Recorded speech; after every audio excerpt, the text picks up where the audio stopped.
The morning of March 23, 1942, Subic Bay, Philippines. Lieutenant Henry Brantingham stands on the deck of motor torpedo boat 41, watching his torpedo man load the final Mark 8 into the launch tube. The weapon slides into place with a metallic click that should sound reassuring. It doesn't. Not anymore. In his pocket, Brantingham carries a photograph of his wife and a folded piece of paper, a letter he's been writing and rewriting for 3 weeks. The letter asks a question he's not supposed to ask, a question that violates every principle of naval discipline. What do you do when you know your weapons don't work, but your orders demand you keep using them anyway? 4 months into the Pacific War, American PT boat crews have fired more than 200 torpedoes at Japanese vessels. The official kill count, verified by post-battle reconnaissance, stands at 0. Not 0 capital ships, not 0 destroyers, 0 vessels of any kind. And yet, every night, young men like Brantingham climb into their plywood boats, race toward enemy convoys, and fire torpedoes. They've come to call Moby Dicks expensive, elusive, and entirely mythical in their effectiveness. The Japanese know this. Imperial Navy intelligence reports from February 1942 contain a detail that should have triggered alarm bells across the Pacific Fleet. Japanese commanders have stopped taking evasive action when American PT boats attack.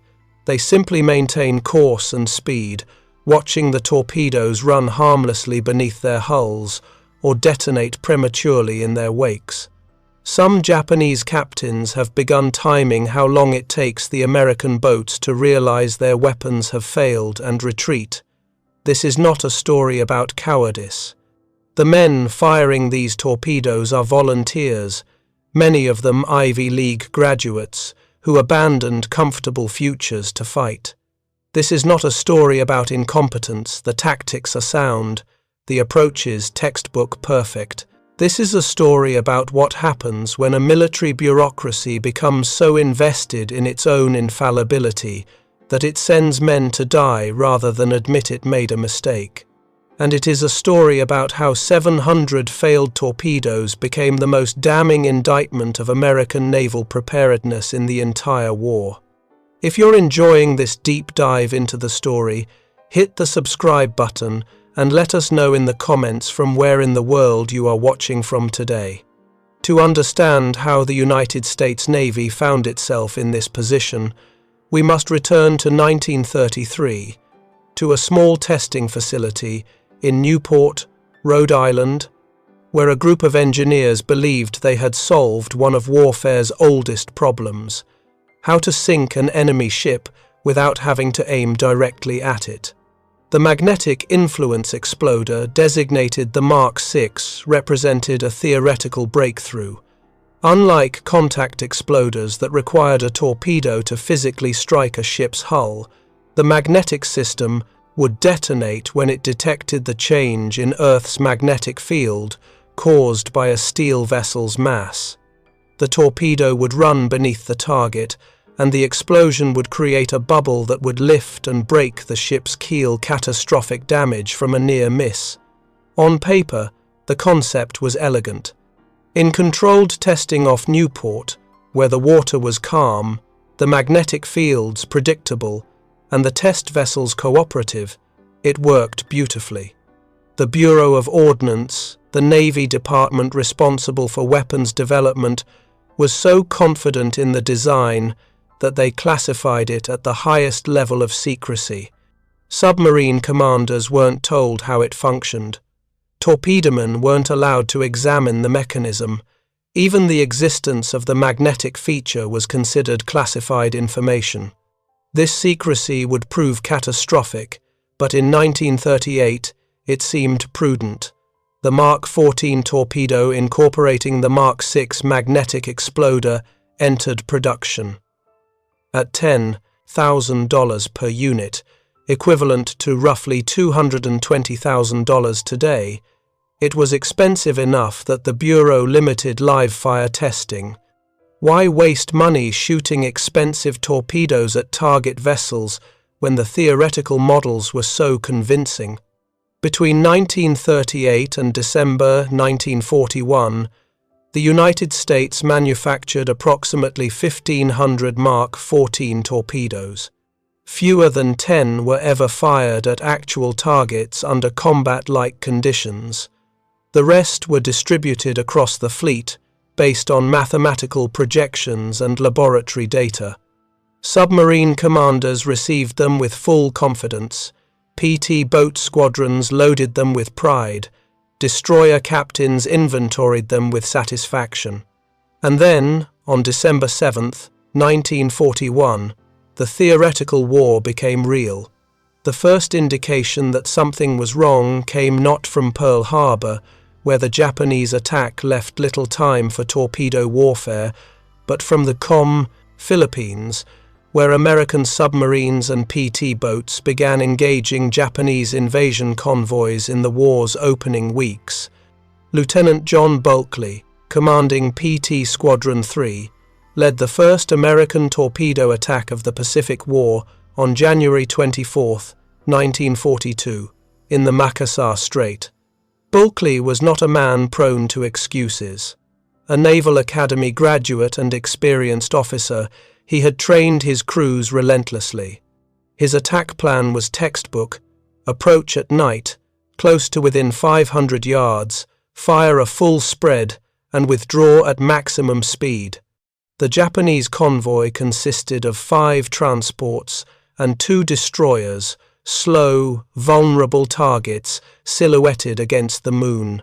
PT-34, PT-35, PT-41, and PT-32 made their runs. 16 torpedoes launched.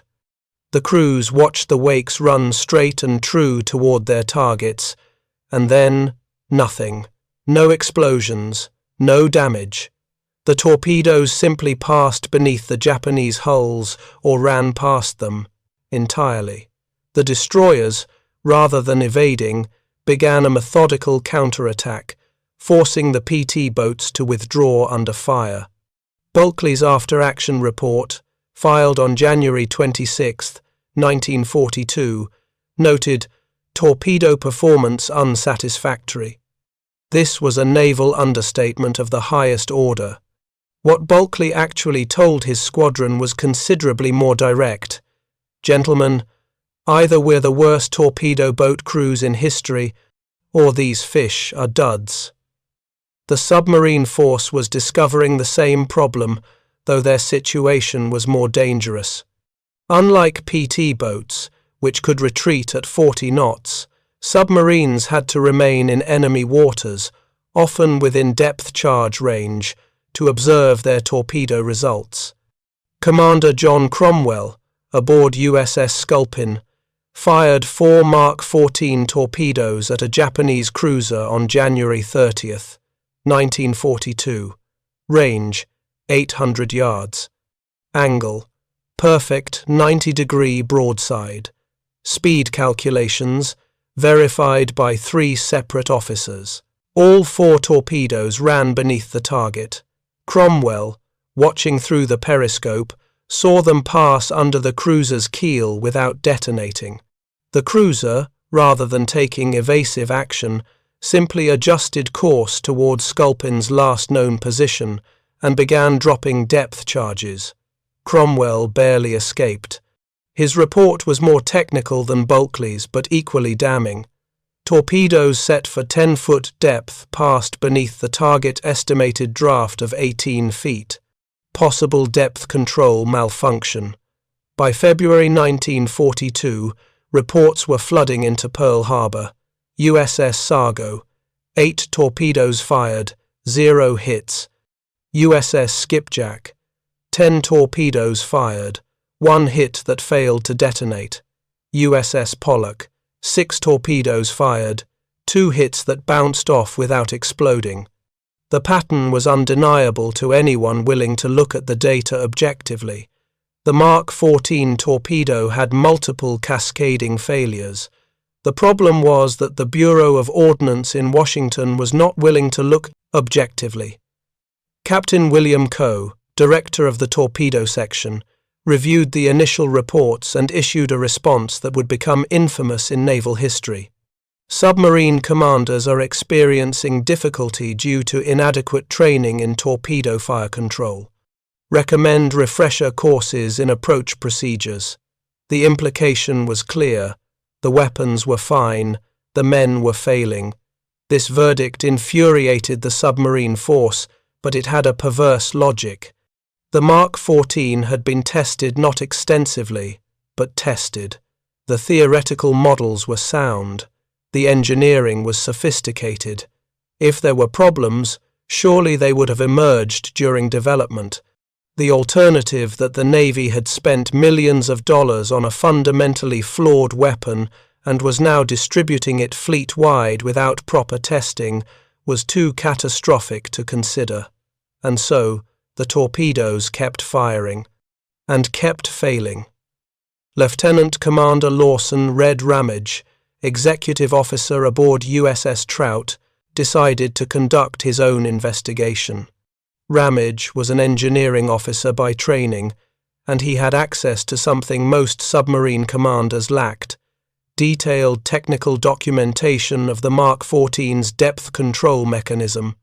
In March 1942, while Trout was undergoing refit in Pearl Harbor, Ramage obtained permission to conduct an unauthorized experiment. He requisitioned a fishing net and suspended it at precisely measured depths off the coast of Oahu. Then he fired 3 practice Mark 14 torpedoes, set for 10 feet, through the net. All 3 struck the net at 22 to 23 feet, more than twice the set depth. Ramage repeated the test with different settings. Every torpedo ran 10 to 12 feet deeper than configured. The mechanism responsible was the torpedo data computer's depth control system, which relied on a hydrostatic valve and a pendulum device to maintain running depth. The design had been tested in controlled conditions, but never calibrated for the widely varying temperatures, salinities, and pressures of different ocean environments. In the warm, saline waters of the Pacific, the mechanism consistently malfunctioned, causing the torpedo to run deep. Ramage's report, complete with photographs and measurement data, arrived at the Bureau of Ordnance on March 28, 1942. The response, dated April 9, 1942, dismissed his findings. The testing methodology employed does not conform to Bureau standards. Depth control mechanism functions within acceptable parameters under controlled conditions. No fleet-wide modification authorized. Translation: we don't care what you found in the field. Our laboratory says it works, but the field evidence continued mounting. By May 1942, American submarines had fired nearly 400 Mark 14 torpedoes in the Pacific. Confirmed kills, fewer than 20. Expected kills, based on pre-war calculations, over 150. The discrepancy represented not just wasted ordnance, but wasted opportunities: Japanese transports that reached their destinations, warships that continued operations, and American submarines that exposed themselves to counterattack for no tactical gain. The PT boat situation was even more desperate. Unlike submarines, which could patrol for weeks and choose their engagements carefully, PT boats were assigned specific defensive zones and ordered to attack any enemy vessels that entered. In the Philippines, where General Douglas MacArthur's forces were retreating toward Bataan and Corregidor, PT boats represented one of the few remaining offensive capabilities. They were expendable assets crewed by expendable men, and they were being expended at an alarming rate. Lieutenant Robert Kelly, commanding PT-34, wrote in his personal diary recovered after the war, an entry dated April 3, 1942. Attacked transport tonight. Fired all 4 fish. Perfect. Setup. Not one exploded. Zeros caught us on the way back. Lost Morrison and his entire crew. 34 men died because the damn torpedoes didn't work. How do I write that letter to his mother? How do I say he died for nothing? The Bureau of Ordnance never saw Kelly's diary. They saw only official reports, which were required to follow specific formatting guidelines and use approved terminology. Words like failure, defective, and catastrophic were discouraged in favor of below expected performance or requires further evaluation. This bureaucratic filtering meant that the raw anger and desperation of field commanders was sanitized into technical language that suggested minor problems requiring minor adjustments. Meanwhile, the Japanese were not merely observing American torpedo failures, they were adapting their tactics to exploit them. Intelligence reports intercepted by American codebreakers in May 1942 revealed that Japanese convoy commanders had been issued new standing orders. When attacked by American PT boats or submarines, maintain course and speed unless the torpedoes detonate on impact. If they detonate prematurely or fail to detonate at all, ignore them and focus on locating the launch platform for counterattack. The Imperial Navy had calculated the odds. With an American torpedo failure rate exceeding 70%, the safest course of action was to not evade. Evasive maneuvers wasted fuel, disrupted convoy formations, and created opportunities for follow-up attacks. Simply ignoring malfunctioning torpedoes and hunting the attackers proved far more effective. This was the ultimate humiliation. The enemy had stopped fearing American torpedoes entirely. In June 1942, the submarine force reached a breaking point. Admiral Charles Lockwood, recently appointed Commander Submarine Force Pacific, was a career submariner who had commanded boats in World War I. Unlike the bureaucrats in Washington, Lockwood spent his time visiting submarine tenders, talking to commanders, and reading unfiltered patrol reports. What he found appalled him. Lockwood was particularly struck by the report from USS Tinosa, commanded by Dan Darspit. On July 24, 1942, Tinosa encountered the Japanese whale factory ship Tonan Maru no. 3, a massive, slow target dead in the water off the coast of Truk. The ship was stopped, conducting repairs, completely vulnerable. Darspit maneuvered into perfect position, range 900 yards, and began a methodical attack. He fired 15 torpedoes. 11 struck the hull directly. Darspit could see the impacts through his periscope. Not one exploded. Frustrated beyond measure, Darspit saved his last torpedo and returned to Pearl Harbor with it, demanding that Bureau inspectors examine a torpedo that had been prepared for combat but not fired. The inspection revealed the third catastrophic flaw, the contact exploder mechanism. Even with the magnetic feature deactivated, the Mark 14's backup contact exploder was fundamentally flawed. The firing pin mechanism, designed in the 1920s, couldn't withstand the impact of a high-speed collision at a perpendicular angle. When a torpedo struck a target at the optimal 90-degree angle, the shot every torpedo man trained for the firing pin crushed before it could trigger the detonator. A perfect shot caused a mechanical failure. The better your aim, the less likely your torpedo would explode. The implications of this discovery were staggering.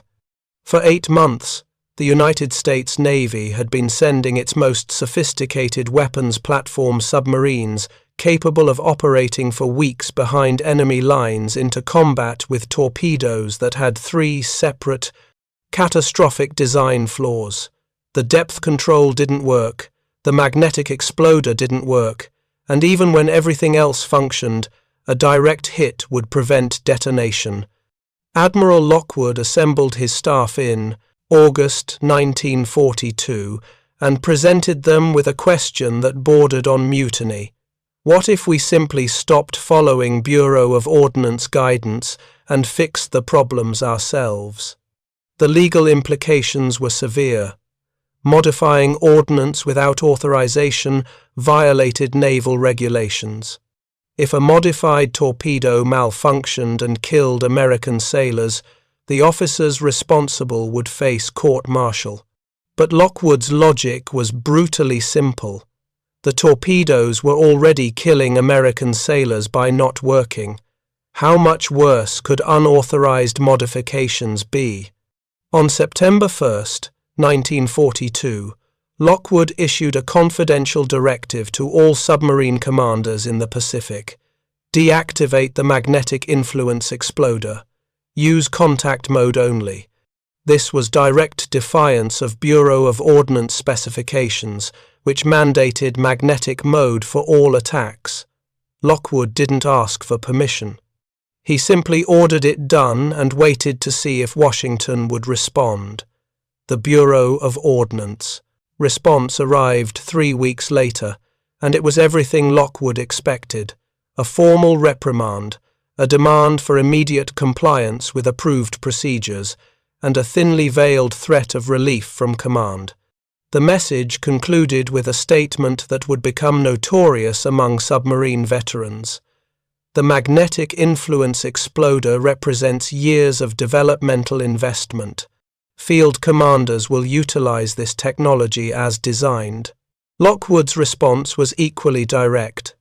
He sent Washington a compilation of patrol reports from the previous 6 months, highlighting every torpedo failure, every missed opportunity, every submarine that had been depth-charged while observing its torpedoes malfunction. He included casualty figures, submarines lost, sailors killed, and asked a simple question: how many more men need to die before the Bureau admits there's a problem? The standoff lasted until November 1942, when 2 things happened simultaneously. First, USS Wahoo, under Commander Dudley "Mush" Morton, returned from patrol with a confirmed kill record that seemed impossible. Morton had sunk 4 Japanese vessels in one patrol, more than most submarines achieved in a year. His secret? He fired massive spreads of torpedoes, 8 or 10 at once, knowing that even with a 70% failure rate, sheer volume would produce hits. Second, the Navy's Logistics Command reported that submarine tender stocks were depleting faster than anticipated. The reason was obvious. If submarines had to fire 3 times as many torpedoes to compensate for failures, they consumed ordnance 3 times faster. The Bureau of Ordnance was facing a choice between admitting the torpedoes were defective or explaining to Congress why they needed triple the manufacturing capacity. They chose a third option: quiet capitulation. In December 1942, the Bureau issued a technical bulletin, not an admission of fault, but a field modification guideline that authorized submarine commanders to deactivate the magnetic exploder at their discretion in certain tactical situations. The wording was deliberately vague, allowing the Bureau to maintain they hadn't reversed course while giving Lockwood exactly what he wanted. But this solved only one of 3 problems. The depth control issue remained, and field modifications could only go so far. Submarine tenders began conducting their own depth calibration tests, using the net method Ramage had pioneered, and manually adjusting each torpedo's depth mechanism. It was time-consuming, technically complex, and entirely unsanctioned. But it worked. The contact exploder problem proved more intractable. Redesigning the firing pin mechanism required metallurgical expertise and manufacturing capabilities that didn't exist in forward bases. Torpedoes continued to bounce off enemy hulls throughout 1943, though with the depth and magnetic issues partially resolved, the success rate climbed, from abysmal to merely poor. For the PT boat crews, these bureaucratic victories came too late to matter in the Philippines. By May 1942, Bataan had fallen. By June, Corregidor had surrendered. The PT boats that survived, fewer than half of the squadrons deployed, evacuated to Australia with MacArthur. They carried with them a bitter lesson. Courage and skill meant nothing when your weapons didn't function. Lieutenant John Bulkley, who had led the first torpedo attack of the war, was awarded the Medal of Honor for his actions in the Philippines. The citation praised his extraordinary heroism and distinguished service. It made no mention of the fact that his squadron had fired 47 torpedoes with 0 confirmed kills. The medals were for bravery, not effectiveness. Bulkley himself understood this distinction. In a 1943 interview not published until after the war, he stated, "We did everything right and achieved nothing. The boats performed, the crews performed, the tactics were sound, but when your primary weapon doesn't work, performance is meaningless. You can be the best torpedo boat crew in history and still accomplish nothing.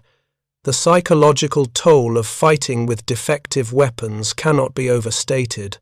Modern military psychology recognizes that soldiers need to believe their actions matter, that their courage serves a purpose, that their sacrifices achieve objectives.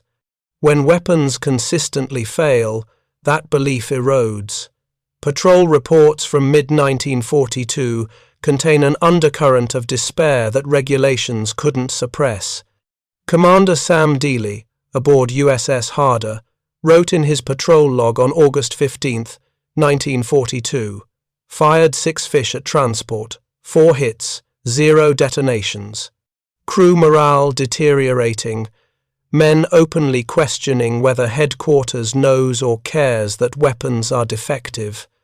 I have no answer to give them because I share their suspicions. This was dangerous territory. The military functions on trust, trust that commanders know what they're doing, that equipment will function, that sacrifice serves a purpose. When that trust breaks down, discipline follows." Lockwood understood this, which is why he pushed so hard for authorization to fix the problems. He wasn't just trying to sink more Japanese ships, he was trying to prevent a morale collapse in the submarine force. The Bureau of Ordnance, isolated in Washington and insulated from combat realities, failed to grasp this dynamic. They saw field commanders as complainers making excuses for poor performance. They saw patrol reports as data points requiring statistical analysis, not desperate pleas from men risking their lives with defective equipment. The bureaucratic distance between Washington and the Pacific created a fundamental disconnect, one side dealing with abstract engineering problems, the other with concrete life and death consequences. This disconnect reached its apex in January 1943, when Captain Ralph Christie, the Bureau's chief torpedo expert, travelled to Pearl Harbor to personally oversee testing. Christie was a brilliant engineer and a stubborn advocate for the Mark 14. He arrived convinced that the problems were tactical, not technical, and that proper testing would vindicate the weapon. Lockwood arranged a demonstration. USS Muskellunge conducted a series of carefully controlled attacks against a target hulk anchored in shallow water where impacts could be observed directly. Christie watched through binoculars as torpedo after torpedo struck the target without detonating.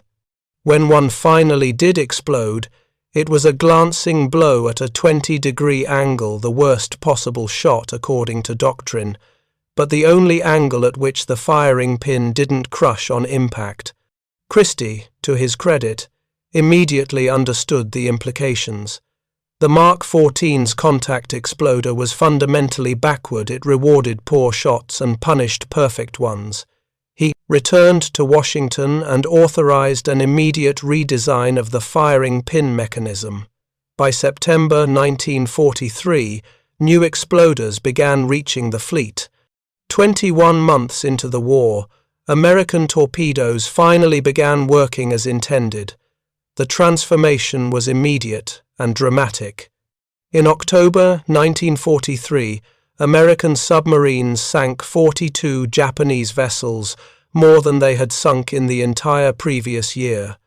Commander Morton aboard Wahoo, previously celebrated for overcoming torpedo defects through sheer volume of fire, now achieved devastating efficiency.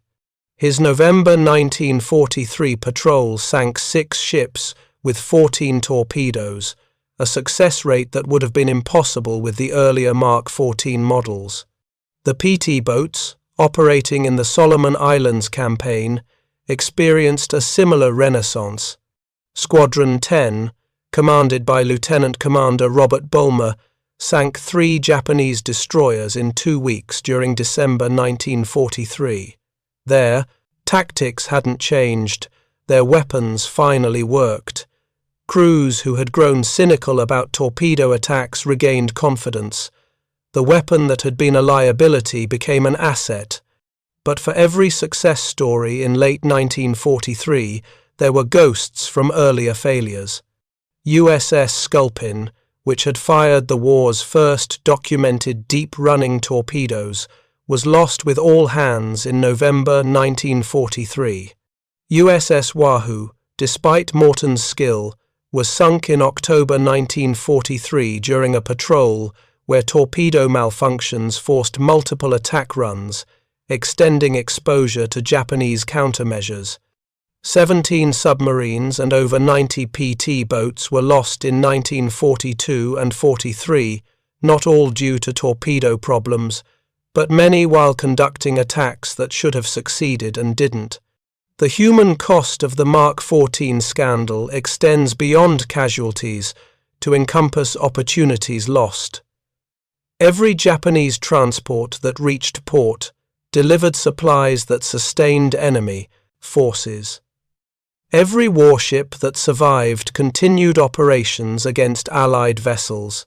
Historians have attempted to quantify this impact, and while exact figures remain debatable, conservative estimates suggest that functional torpedoes in 1942 could have reduced Japanese merchant tonnage by 200 to 300,000 tons, equivalent to roughly 30% of their carrying capacity in the early war period. Sunk 15 to 25 additional Japanese warships, potentially including 2 carriers damaged but not destroyed in battles where American submarines made unsuccessful attacks. Shortened certain island campaigns by degrading Japanese supply lines more effectively, though quantifying this in terms of lives saved or time reduced remains speculative. What is not speculative is the logistical burden imposed by defective torpedoes. Submarines carried 24 torpedoes per patrol. If each required 2 or 3 shots to compensate for failures, patrol effectiveness dropped by 2/3. This meant more submarines needed to achieve the same results, which meant more construction, more crews, more training, more support infrastructure, all consuming resources that could have been applied elsewhere. If you find this story engaging, please take a moment to subscribe and enable notifications. It helps us continue producing in-depth content like this. The Bureau of Ordnance's failure was not primarily technical. Engineers make mistakes, designs have flaws, testing can't anticipate every real-world condition. The unforgivable failure was institutional, the refusal to acknowledge problems when evidence became overwhelming, the dismissal of field reports from experienced commanders, and the prioritization of bureaucratic face-saving over combat effectiveness. This pattern repeated with the Mark 13 aerial torpedo, used by Navy and Marine aircraft. Pilots reported similar problems: deep running, premature detonation, dud, hits throughout 1942. The Bureau's response was identical: blame the pilots. When Lieutenant Commander John Waldron led Torpedo Squadron 8 to its destruction at Midway in June 1942, all 15 aircraft were lost. The official narrative emphasized Japanese fighter superiority and the bravery of American air crews. What it didn't emphasize was that even the few torpedoes that reached their targets failed to detonate. Waldron's squadron died heroically, but they died firing weapons that didn't work. The Mark 13 wasn't fixed until mid-1943, following the same pattern as the Mark 14. Field reports ignored, problems denied, mounting casualties, eventual grudging acknowledgement, and belated repairs. By the time functional aerial torpedoes reached the fleet, the Navy had largely abandoned torpedo bombing in favor of dive bombing, which proved more reliable. The institutional psychology behind these failures reveals how large organizations can become trapped by their own narratives. The Bureau of Ordnance had spent 2 decades developing the Mark 14. Senior officers had built careers on its success. Budgets had been justified based on its capabilities. Admitting fundamental flaws meant admitting that years of work, millions of dollars, and institutional credibility had been wasted. The psychological pressure to deny problems, to reinterpret evidence, to blame external factors, was immense. This is not unique to the Navy or to World War II. It's a pattern that repeats whenever organizations invest heavily in technologies or doctrines that fail in practice. The Space Shuttle Challenger disaster, the Ford Pinto's fuel tank design, the Tacoma Narrows Bridge collapse all involved warning signs that were dismissed by experts too committed to their designs to acknowledge fundamental flaws. What makes the Mark 14 case particularly egregious is the timescale. The first reports arrived in January 1942. Definitive fixes weren't implemented until September 1943, 20 months, 600 days during which the problem was known, documented, and ignored.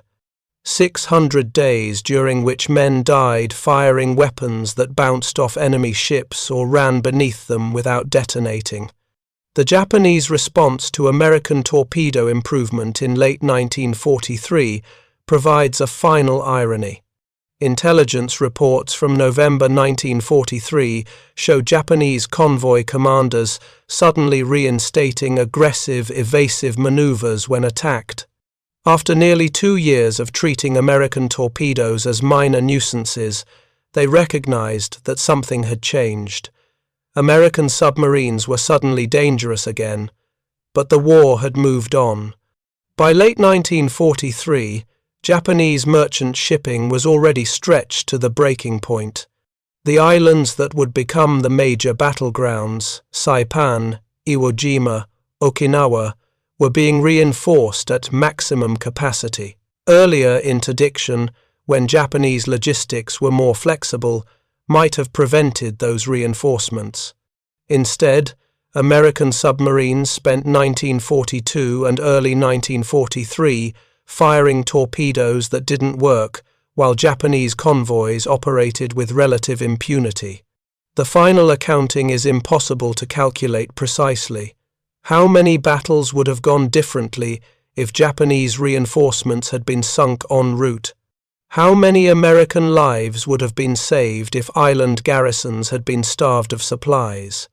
How much sooner would the war have ended if submarine warfare had been effective from December 1941 instead of October 1943?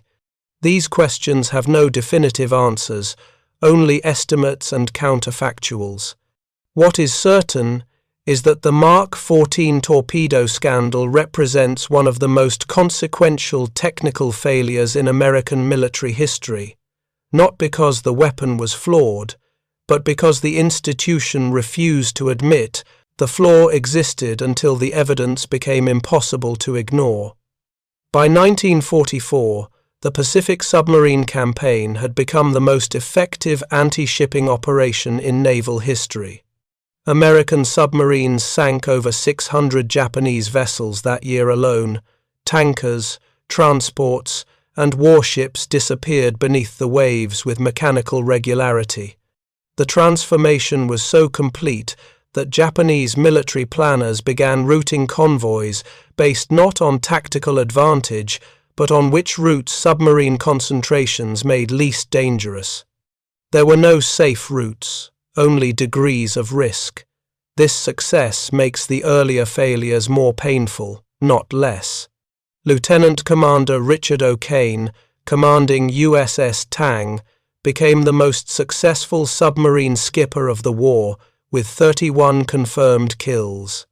His patrol reports from 1944 demonstrate what functional torpedoes could achieve: precise attacks, high success rates, efficient use of ordnance.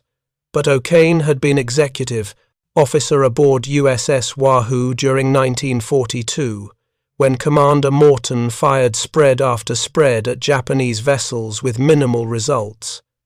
O'Kane knew exactly what those 2 years of defective weapons had cost. Tang's final patrol in October 1944 ended when one of her own torpedoes malfunctioned, not a depth or exploder failure, but a circular run that brought the weapon back toward the submarine. The torpedo struck Tang's stern and exploded, sinking her. O'Kane and 8 crewmen survived. 78 did not. The inquiry determined that a gyroscope malfunction caused the circular run a different defect than the Mark XIV's earlier problems, but a reminder that torpedo reliability remained imperfect even after the major fixes. The PT boat campaign followed a similar trajectory. By 1944, squadrons operating in the Philippines and New Guinea were achieving kill rates that justified their tactical doctrine. Lieutenant Commander Robert Leeson's Squadron 21 sank 4 Japanese destroyers in 3 months during the New Guinea campaign. The boats that had been written off as ineffective in 1942 became essential components of MacArthur's island-hopping strategy. But the men who had survived the early campaigns carried psychological scars that functional torpedoes couldn't heal. Ensign Joseph Roberts, who served with Squadron 3 in the Philippines during 1942, returned to combat with Squadron 21 in 1944. His personal letters, donated to the Naval History and Heritage Command after his death in 1998, reveal a persistent distrust of his weapons. "We've been told the fish work now. The tests show they work, but I still expect them to fail. Every time I hear the launch, I'm waiting for nothing to happen." You can't unlearn that expectation. This psychological legacy extended beyond individual veterans to institutional memory. Post-war submarine force training emphasized weapons testing and field verification in ways that pre-war training had not. The assumption that laboratory performance predicted combat performance was replaced by a doctrine of persistent skepticism: test everything, trust nothing, until proven under realistic conditions. This represented a fundamental shift in how the Navy approached weapons development. The Bureau of Ordnance itself underwent significant restructuring after the war. The Torpedo Division, which had resisted field reports and maintained faith in theoretical models, was reorganized with new leadership and new protocols. But accountability for the Mark XIV failures remained elusive. No officers were court-martialed, no formal apologies were issued. The official post-war histories acknowledged the problems, but framed them as unfortunate technical difficulties rather than institutional failures. Captain Ralph Christie, who had witnessed the broken firing pins in January 1943 and authorized the redesign, became a rear admiral, and continued his naval career without censure. His role in finally fixing the problems was noted. His earlier defense of the defective design was quietly forgotten. This pattern repeated throughout the Bureau. The officers who had dismissed field reports, threatened subordinates, and delayed corrections faced no professional consequences. Admiral Charles Lockwood, by contrast, became a celebrated figure in submarine force history. His willingness to defy the Bureau of Ordnance and authorize unauthorized modifications was vindicated by the submarine campaign's success in 1944 and 1945. After the war, Lockwood wrote extensively about the torpedo scandal, ensuring that the submarine force's perspective entered the historical record. His accounts are detailed, angry, and unforgiving, a sharp contrast to the Bureau's sanitized official histories. The question of accountability extends beyond individual officers to systemic responsibility. The Mark 14's problems were not sabotage or conspiracy. They were the product of institutional dynamics that prioritized theoretical validation over empirical testing, secrecy over transparency, and bureaucratic authority over field experience. These dynamics exist in every large organization, military or civilian. The Mark 14 scandal demonstrates what happens when they go unchecked. Consider the decision-making process that led to limited pre-war testing. The torpedoes were expensive and budgets were constrained. Testing them extensively would have revealed the problems, but would also have required explaining to Congress why millions of dollars in ordnance were being expended on tests.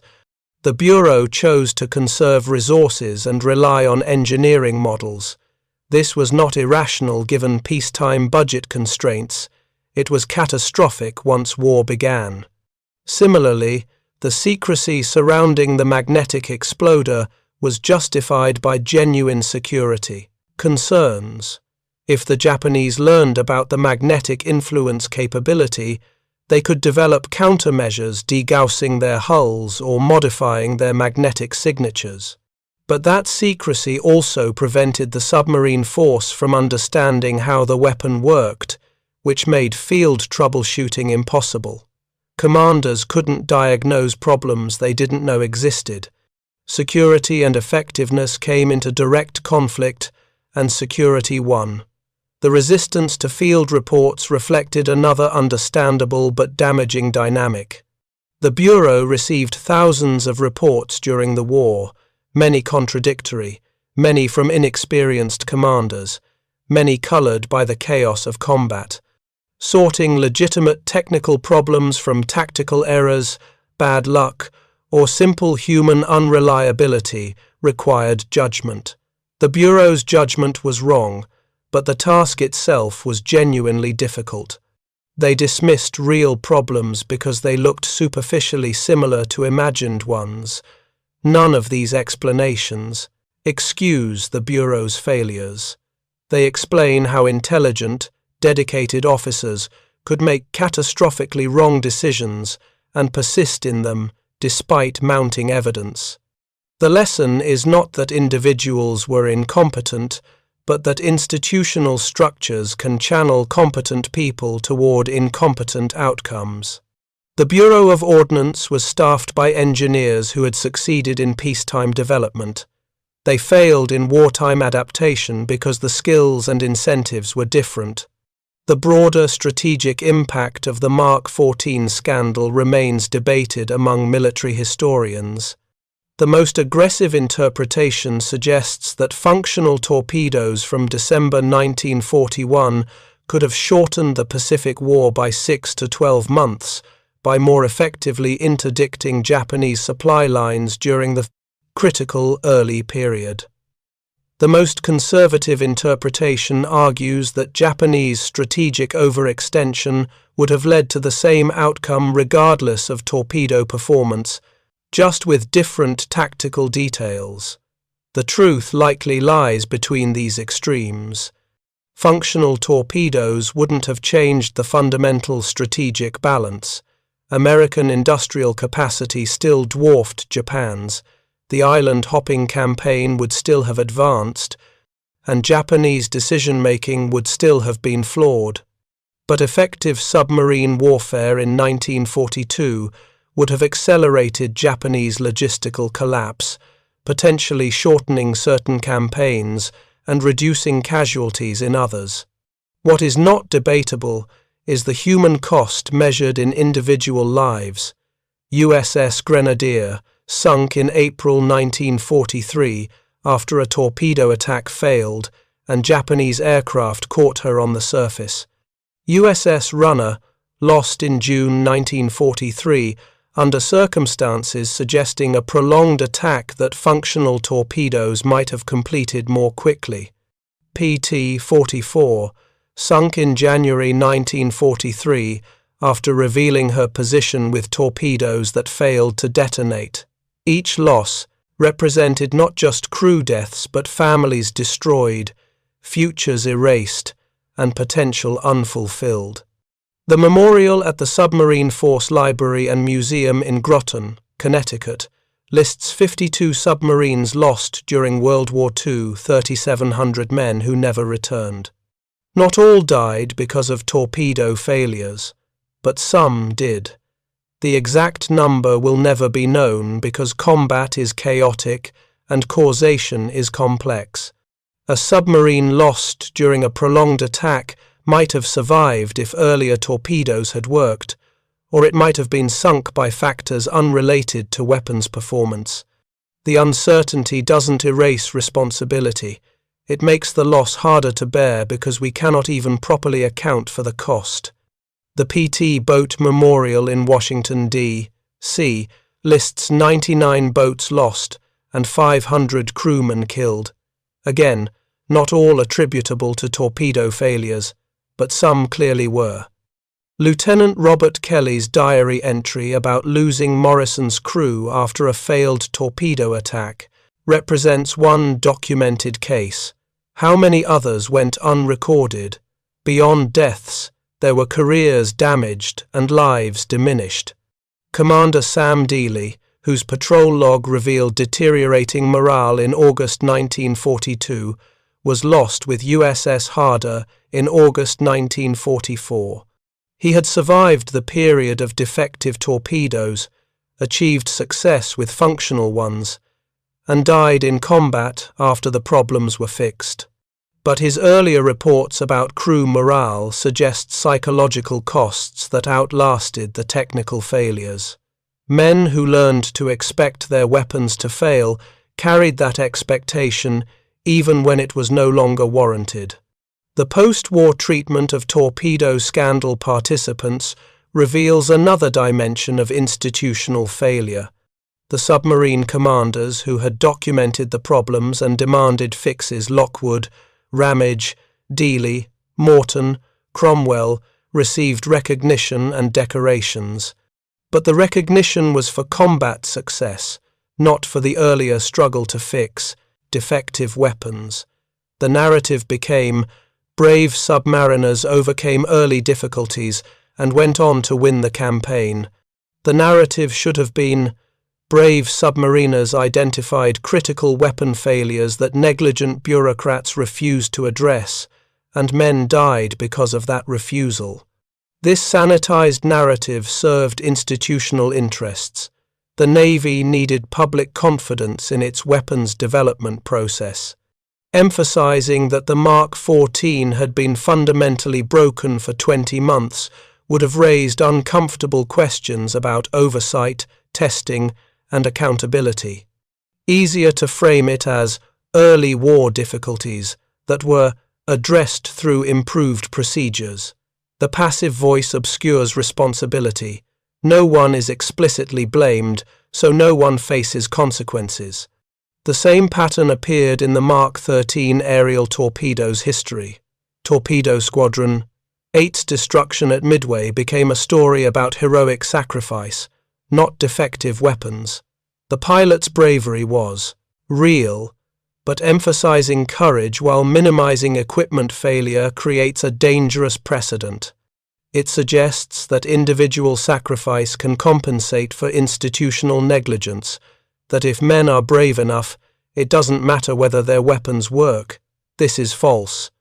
Bravery without effective weapons is waste. The men who died firing defective torpedoes were no less brave than those who died firing functional ones, but their deaths achieved less. That truth is uncomfortable because it implicates decisions made far from the battlefield by people who never faced enemy fire. But discomfort doesn't make it untrue. The Mark 14 scandal offers several enduring lessons for military organizations and large institutions generally. First, field experience must be weighted heavily against theoretical models. Laboratory testing cannot replicate combat conditions. Assumptions valid in controlled environments fail in operational reality. When experienced personnel report systematic problems, the default assumption should be that the problems are real until proven otherwise, not that the personnel are incompetent until proven otherwise. Second, secrecy and security must be balanced against operational effectiveness. The magnetic exploders classification prevented enemy knowledge, but also prevented friendly troubleshooting. Sometimes the enemy learning about a capability is less dangerous than your own forces being unable to understand or fix it. Security classification should never be used to avoid accountability or suppress legitimate criticism. Third, institutional investment in a technology or doctrine should not prevent acknowledging its failures. The Bureau of Ordnance's 2 decades developing the Mark 14 created psychological pressure to defend it against criticism, but sunk costs are sunk. Defending a failed investment wastes additional resources and lives. Organizations need mechanisms to cut losses and change course when evidence demands it, even when such changes are professionally embarrassing or politically costly. Fourth, accountability matters. The absence of consequences for officers who dismissed legitimate reports and delayed critical fixes sends a message that institutional loyalty is more important than operational effectiveness. Future officers learn that defending organizational positions is safer than acknowledging organizational failures. This creates cultures where problems are hidden rather than solved. Fifth, veterans' experiences must be preserved and studied honestly. The submarine force's institutional memory of the Mark 14 scandal helped create a culture of persistent testing and healthy skepticism toward untested weapons. But that institutional memory required veterans like Lockwood to document their experiences despite official pressure toward sanitized narratives. Organizations need mechanisms to capture and preserve critical internal perspectives, even when those perspectives are unflattering. The modern U.S. Navy teaches the Mark 14 scandal at the Naval Academy and in submarine officer training. The case study focuses on the importance of testing, the dangers of overclassification, and the need to listen to operational forces. These lessons are valuable, but they often omit the accountability question. The lesson isn't just test your weapons, it's hold people responsible when they refuse to acknowledge that weapons don't work. In recent decades, the Mark 14 story has been revisited by military historians and technical analysts. Some work has focused on the engineering failures, how the depth control, magnetic exploder, and contact exploder each failed independently, and how their cascading failures created such comprehensive weapon ineffectiveness. Other work has examined the institutional dynamics, analyzing how organizational culture and bureaucratic incentives created resistance to acknowledging problems. The most valuable analyses do both. They explain the Kapakami technical failures and the institutional responses as interconnected rather than separate. The torpedoes didn't just happen to be broken, they were broken because of how they were developed, tested, and deployed. And they remained broken because institutional structures prevented rapid correction. Technical and institutional failures reinforced each other, creating a disaster that neither alone would have produced. For the families of men lost during the period of torpedo failures, these historical analyses offer cold comfort. Navy widow Margaret Waldron, whose husband commanded Torpedo Squadron 8 at Midway, spent decades advocating for fuller disclosure of the Mark 13's problems. She believed correctly that the emphasis on her husband's heroism was being used to obscure the weapon failures that contributed to his death. Her letters to the Naval History and Heritage Command, written between 1968 and her death in 1994, repeatedly requested that official histories acknowledge the torpedo problems more explicitly. The responses she received were polite, sympathetic, and fundamentally evasive. Official historians acknowledged that torpedo problems existed but emphasized that multiple factors contributed to Torpedo Squadron 8's losses. This is true but incomplete. Multiple factors contributed, including Japanese fighter superiority, flawed tactical doctrine, and lack of fighter escort. But defective torpedoes were also a factor, and minimizing that factor to preserve institutional reputation dishonors the men who died. Margaret Waldron's advocacy represents a broader pattern of families seeking acknowledgement that their loved ones' deaths involved not just enemy action, but American failures. These families don't want their veterans' courage diminished, they want the full context preserved. A sailor who dies firing a defective weapon is no less brave than one who dies firing a functional weapon, but acknowledging the defect is necessary to prevent future repetitions. The Mark 14 scandal's final irony is that the weapon eventually worked extraordinarily well. By 1944 and 45, the Mark 14, with its corrected depth control, disabled magnetic exploder, and redesigned contact mechanism, was arguably the most effective submarine torpedo in the world. American submarines achieved kill rates that German U-boats, operating with their own torpedo problems, never matched. Japanese anti-submarine warfare proved unable to counter the American submarine offensive once weapons functioned properly. This success makes the earlier failures more frustrating. The tactical doctrine was sound. The submarines were well designed. The crews were trained and motivated. The only missing element was functional weapons, and that element was missing because institutional arrogance prevented acknowledging and fixing known problems. Everything else was right. One thing was wrong, and that one wrong thing cost years, ships, and lives. In 1945, as the war ended, the Bureau of Ordnance quietly began developing the Mark 18 torpedo, intended to replace the Mark 14. The development process incorporated lessons from the Mark 14's failures, extensive field testing, regular consultation with submarine commanders, and rapid prototyping of modifications based on operational feedback. The Mark 18 program represented an institutional learning process, though the lessons came at tremendous cost. By the time the Mark 18 entered service in late 1945, the war was effectively over. Japan's merchant fleet was destroyed, their navy was shattered, their ability to resupply island garrisons was gone. The weapon arrived too late to matter strategically, but early enough to validate the corrected development process.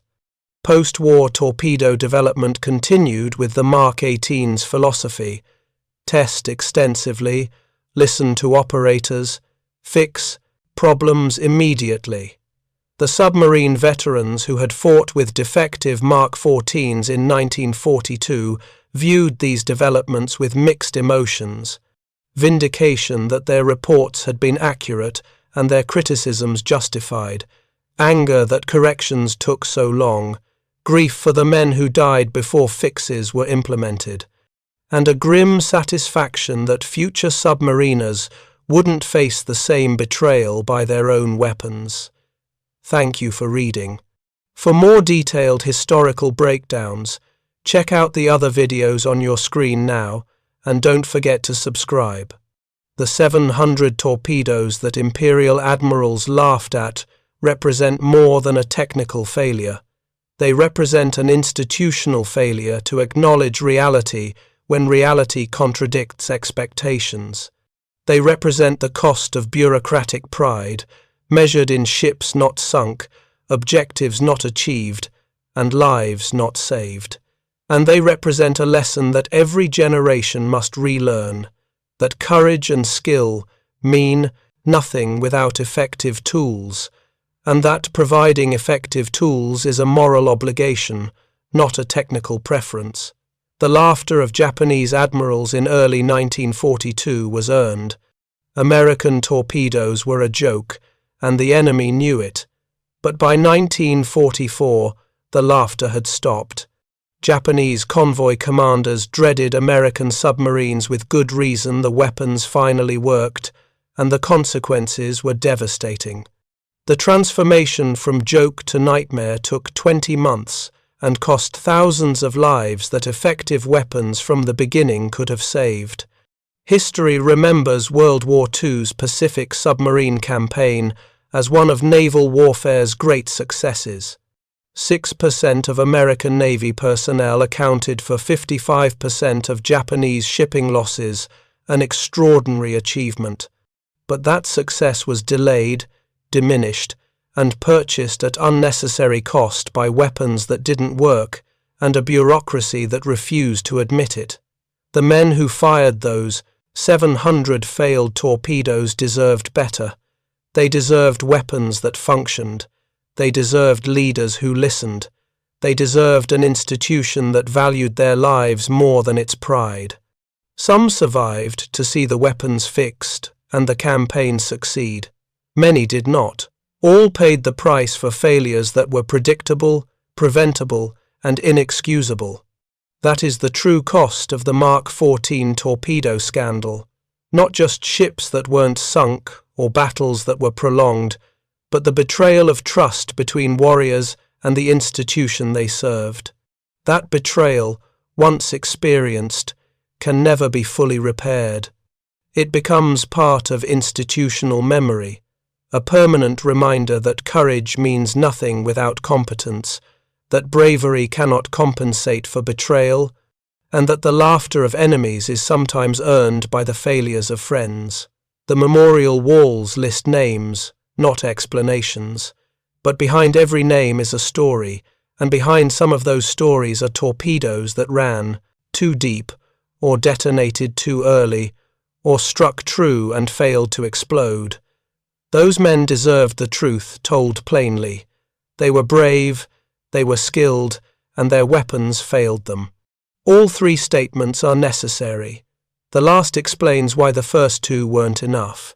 The morning of December 16th, 1944, somewhere in the snow-covered forests east of Streetvith, Belgium.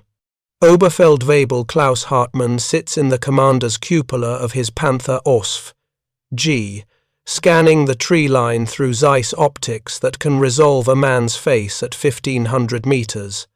His tank, weighing 45 tons, armored with 80 millimeters of sloped steel at the front, is the most technologically advanced tracked vehicle in the world.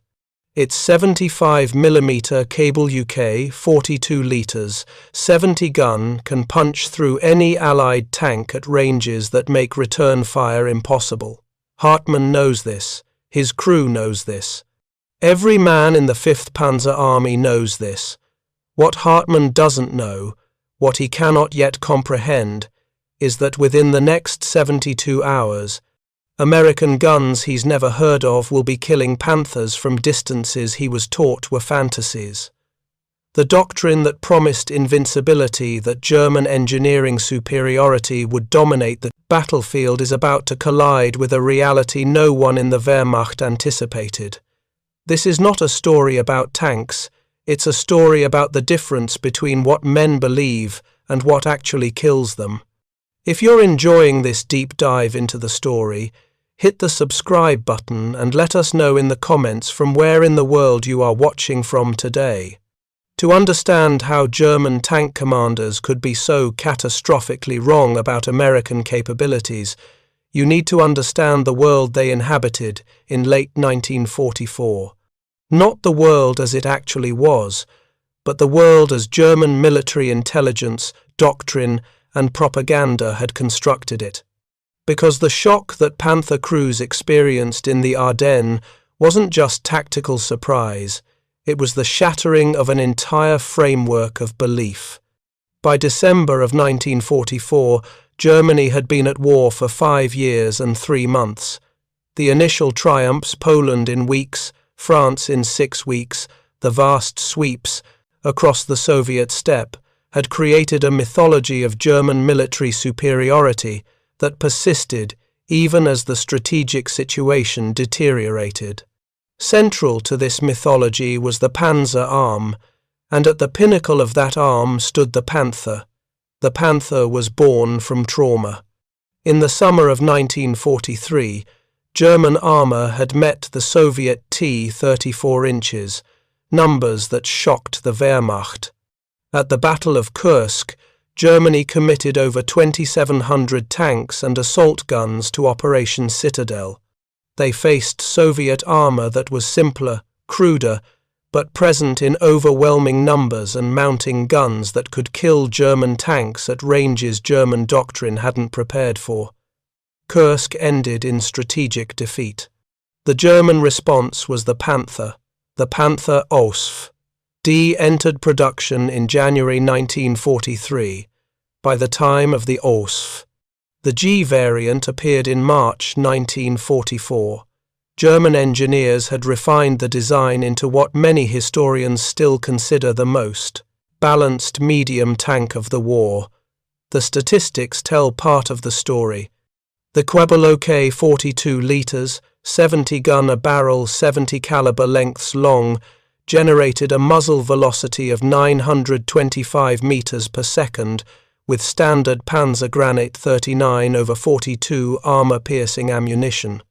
At 1,000 meters, it could penetrate 138 millimeters of homogeneous armor plate. At 2,000 meters, it could still penetrate 111 millimeters.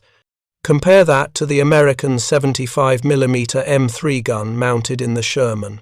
At 1,000 meters, the M3 could penetrate 60 millimeters of armor. The Panther's glacis plate, angled at 55 degrees from vertical, presented an effective thickness of 140 millimeters. The mathematics were brutal and simple. A Sherman had to close to suicidal ranges under 500 meters to have any hope of a frontal kill on a Panther. And at 500 meters, a Panther could kill a Sherman through any aspect, any angle, with a single shot. German tank training schools built their doctrine around this advantage. The principle was called Kampfentfernung, fighting distance. The tank that could engage effectively at the longest range controlled the terms of the engagement. A Panther commander trained to identify targets at 2,000 meters, establish range, and fire before closing to 1,500 meters. At that distance, the Panther was immune to nearly all Allied anti-tank weapons while remaining lethal itself. German gunnery training emphasized first-round hits at these extended ranges.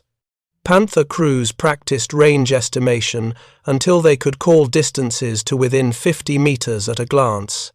They learned to read terrain, to position their vehicles hull down so only the turret was exposed, maximizing their armor advantage while maintaining full offensive capability.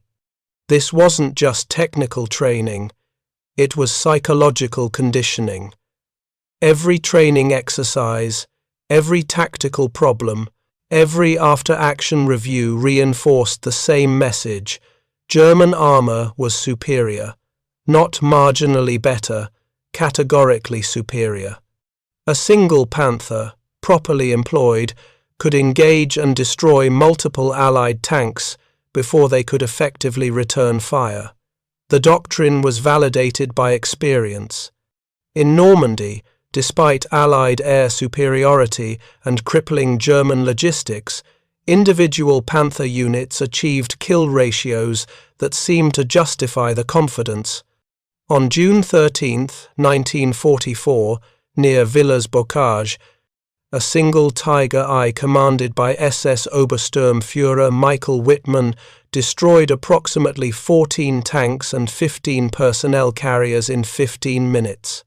While the Tiger was a different vehicle, heavier, slower, mounting the 88mm gun, the lesson German tankers absorbed was identical. Superior German armor, properly employed, was nearly invincible against Allied equipment. Intelligence reports reinforced this belief. German technical intelligence, the Waffenamt, had captured numerous American tanks throughout 1944. They tested them methodically. The Sherman, they concluded, was mechanically reliable but inadequately armored and armed. The 75mm gun was useful against soft targets but ineffective against modern armor. Even the heavier 76mm gun that began appearing in mid-1944 was evaluated as only marginally better. German test reports from August 1944 noted that the American 76mm M1A1 gun achieved 92mm of penetration at 1,000 meters, better than the 75, but still insufficient against Panther frontal armor. What German intelligence failed to grasp, what the entire Wehrmacht doctrinal framework failed to anticipate, was that the Americans weren't trying to match German tanks gun for gun and armor for armor. The American approach to armored warfare was fundamentally different, built on different assumptions about what tanks were supposed to do and how they were supposed to do it. The United States Army in World War II maintained a doctrinal distinction that would have seemed bizarre to German planners. Tanks were for exploitation and infantry support, not for fighting other tanks. That mission destroying enemy armor belonged to a separate branch called tank destroyers. The tank destroyer force was created in 1941 based on the belief that defensive anti-tank guns were insufficient. American doctrine called for mobile, aggressive vehicles that would hunt enemy armor, not wait for it. The philosophical difference was profound. German doctrine integrated tanks into combined arms teams, but expected them to engage enemy armor when encountered. The tank was both sword and shield, expected to defeat enemy tanks, support infantry, and exploit breakthroughs. American doctrine deliberately separated these functions. Tanks would exploit. Destroyers would kill tanks. This separation had consequences for design. Tank destroyers were optimized for their specific mission. They sacrificed armor for mobility and firepower. The M18 Hellcat, which began reaching frontline units in summer 1944, weighed only 17 tons, half the weight of a Panther. Its armor maxed out at 1 inch on the gun shield. A Panther could kill an M18 with high explosive rounds, never mind armor piercing. But the M18 could reach 55 miles per hour on roads, making it the fastest tracked armored vehicle of the war. And it mounted a 76mm gun in an open-topped turret that could traverse a full 360 degrees in 6 seconds. The M10 Wolverine, an earlier design based on the Sherman chassis, was slower but more numerous. By December 1944, over 6,000 M10s had been produced. It too mounted the 76mm gun, and increasingly, late production Shermans designated M4, A3, E8, nicknamed Easy 8, by their crews were receiving the same 76mm gun in a new turret design. German intelligence knew all this. They had the specifications. They had captured examples of the M18, M10, and 76mm Sherman. What they didn't have was an accurate assessment of how these vehicles would be employed, or what their actual effective range was under battlefield conditions. The critical error was in testing methodology. When German engineers evaluated captured American guns, they did so under German doctrinal assumptions.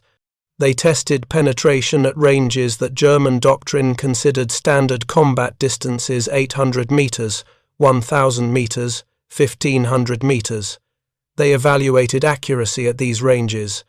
Their conclusion was that the 76mm M1 series gun was adequate but not exceptional.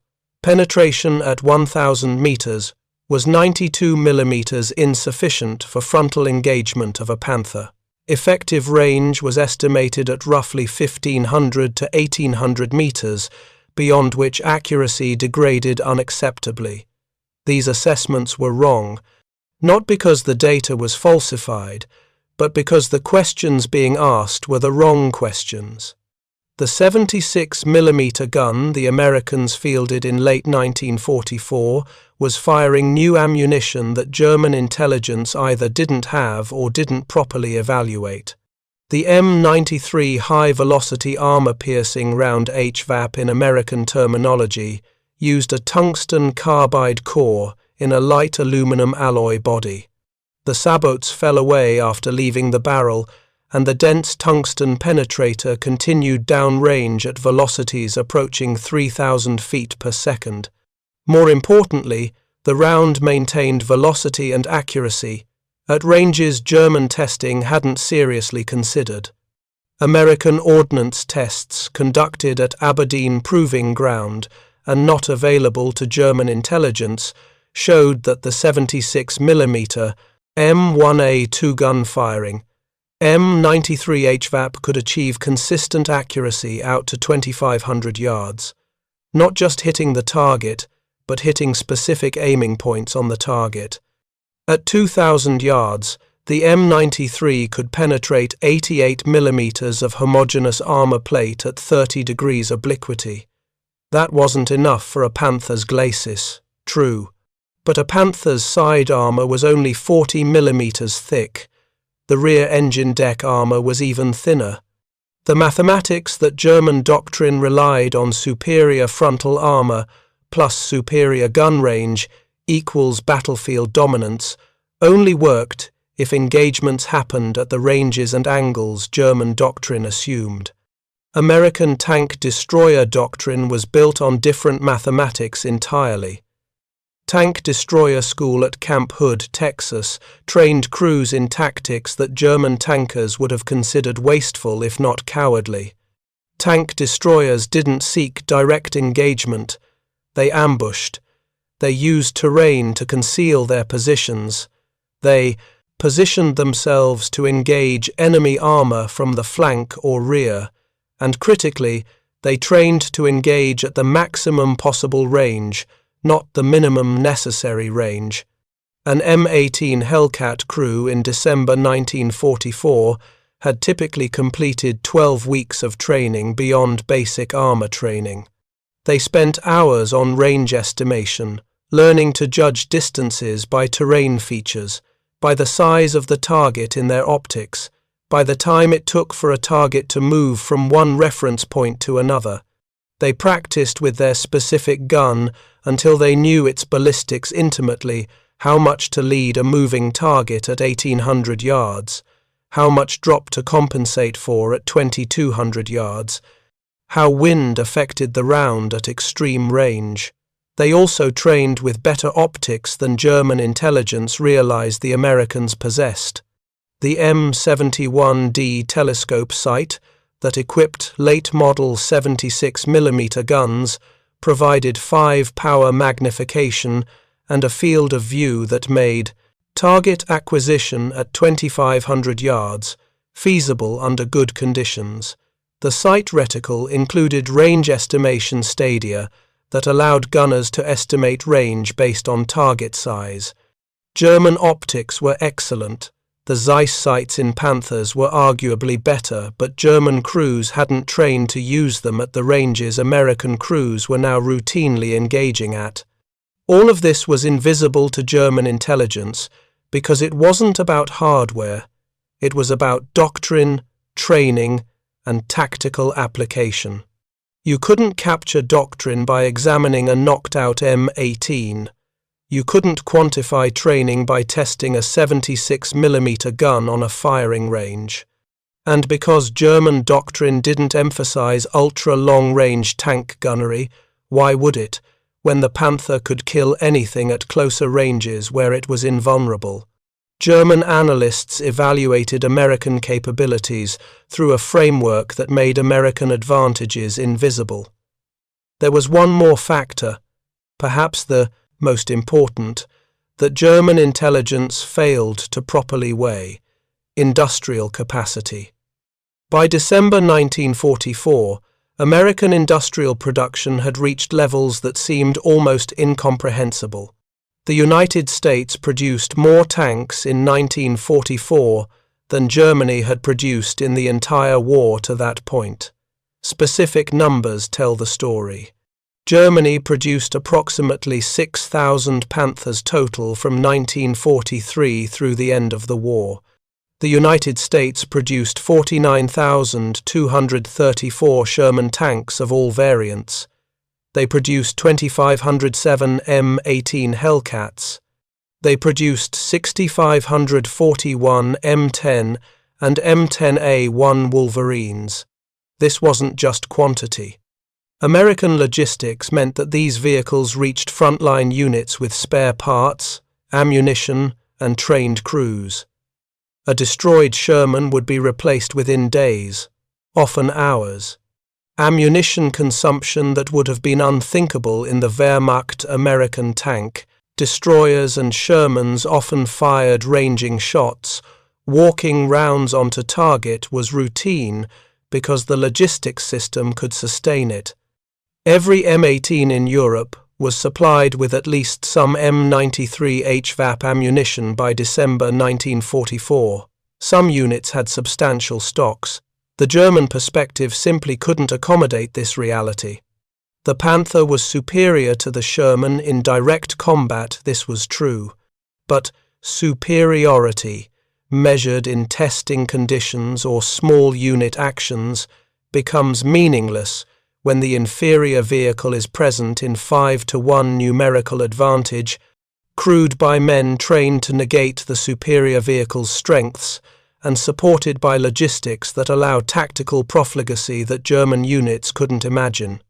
Klaus Hartmann, sitting in his Panther on the morning of December 16th, carried in his head a model of the battlefield built from doctrine, intelligence reports, and experience. In that model, his Panther could engage American armor at 1,800 to 2,000 meters with confidence of first-round kills. American return fire at that range would be inaccurate and, even if it hit, insufficient to penetrate his frontal armor. He would close to 1,500 meters, engage, destroy, and maneuver. This had worked in Normandy. It had worked in the fighting retreat through France. When Panthers were properly employed and adequately supplied, two large caveats by late 1944, they dominated the battlefield. What Hartmann didn't know, what couldn't be in his mental model because German intelligence had failed to build the picture, was that the battlefield had changed. The Americans he would face in the next 72 hours had guns that could kill him at ranges he considered safe. They had trained specifically to engage Panthers at those ranges. They had ammunition optimized for extreme range penetration, and they had enough vehicles and enough ammunition that they could afford tactics that German logistics made impossible. The doctrine promised invincibility. The engineering seemed to guarantee it, the training reinforced it, and in 72 hours, reality would destroy it. but we're not there yet. First, we need to understand exactly what happened when the first American 76mm guns began engaging Panthers at ranges German commanders thought were impossible. The Battle of Aracourt receives less attention in popular histories than it deserves. Fought between September 18th and 29th, 1944, in the rolling farmland of northeastern France, near the German border, Aracourt was where American armoured doctrine first proved itself against Germany's best. It was also where the 76mm gun first demonstrated capabilities that German intelligence had not credited. Major General John Wood's 4th Armoured Division faced General Otto von Knobelsdorff's 5th Panzer Army. The German force included substantial numbers of Panthers from the Masche, 111th and 113th, Panzer Brigades, newly formed units equipped with the latest Ausf. G models, crewed by men who'd completed the abbreviated but still rigorous training program Germany maintained even in late 1944. German commanders expected these fresh Panthers, properly employed, to maul the American armour and restore the front. The 4th Armoured had something the Germans didn't expect. Approximately 1/3 of its Shermans were now mounting the 76mm gun, and the division's tank destroyer battalion, the 704th, was equipped with M18 Hellcats that had arrived in theatre only weeks earlier, September 19th, southeast of Aracourt, near the village of Rechicourt. A platoon of Panthers from the 113th Panzer Brigade advances across open farmland, confident in the morning fog that reduces visibility, but not enough to prevent engagement. German doctrine called for aggressive maneuver. Panther doctrine specifically emphasized using mobility and firepower to dictate engagement terms. These Panthers are doing exactly what they were trained to do. At 2,100 yards, 1,900 meters a distance, the Panther commanders consider at the edge of effective range but still manageable. The German tanks begin receiving fire. The first rounds miss, striking the ground short. The Panther commanders aren't particularly concerned. American guns at this range are known to be inaccurate. Standard procedure: identify the firing position, close to effective range, engage and destroy. The second volley doesn't miss. 3 Panthers are hit within 30 seconds. Not frontal hits the rounds strike the side armour, the thinner plates that German doctrine assumed would be protected by proper angling and manoeuvre. But the Americans aren't where they're supposed to be. The Hellcats of the 704th Tank Destroyer Battalion have positioned themselves on a tree line, hull down, only their turrets visible. At 2,100 yards, the penetrations are catastrophic. 40 millimeters of side armour provides no meaningful protection against M93 HVAP rounds. The tungsten penetrators punch through, igniting ammunition, killing crews. 1 Panther explodes immediately, a cook-off of main gun ammunition that tears the turret from the hull. The other 2 burn. The surviving Panther commanders attempt to locate the threat. Through their optics, they can see muzzle flashes. Barely. At a distance they were taught American guns couldn't effectively engage from. They return fire. The rounds fall short or wide. At this range, even the excellent KWK-42 is operating at the edge of its practical accuracy envelope. The Hellcat crews, trained specifically for this engagement profile, have the range dialed in. They're firing, adjusting, firing again, more hits. Within 7 minutes, 5 Panthers are destroyed or immobilized. The remaining German tanks withdrew, exactly as American tank destroyer doctrine predicted. The ambush worked, not because of surprise alone, but because the Germans didn't believe they could be effectively engaged at the range where the ambush occurred. Lieutenant Colonel Creighton Abrams, commanding the 37th Tank Battalion, 4th Armoured Division, would later write in his after-action report, "Enemy appeared surprised by the effective range of the 76mm gun. Multiple engagements occurred at ranges exceeding 2,000 yards with positive results. Enemy doctrine appears to assume safety at these ranges and does not expect effective return fire." The phrase, "enemy appeared surprised," is a military understatement for psychological shock. Panther commanders were operating under a model of reality that told them American guns at 2,000 yards were not a serious threat. When that model proved wrong, the surprise wasn't just tactical, it was conceptual. The framework for understanding the battlefield had failed. Over the next 10 days, this pattern repeated. German armour would advance, expecting to close to effective range before facing serious opposition. American tank destroyers and 76mm Shermans would engage from positions and ranges that German doctrine said were safe. The Germans adapted, they began engaging at longer ranges. They improved their reconnaissance. They tried to avoid open terrain where American guns could exploit their range advantage. But adaptation requires acknowledging that your previous doctrine was wrong, and that acknowledgement came slowly, incompletely, and at terrible cost. The final accounting for Aracourt: 281 German tanks and assault guns destroyed or abandoned.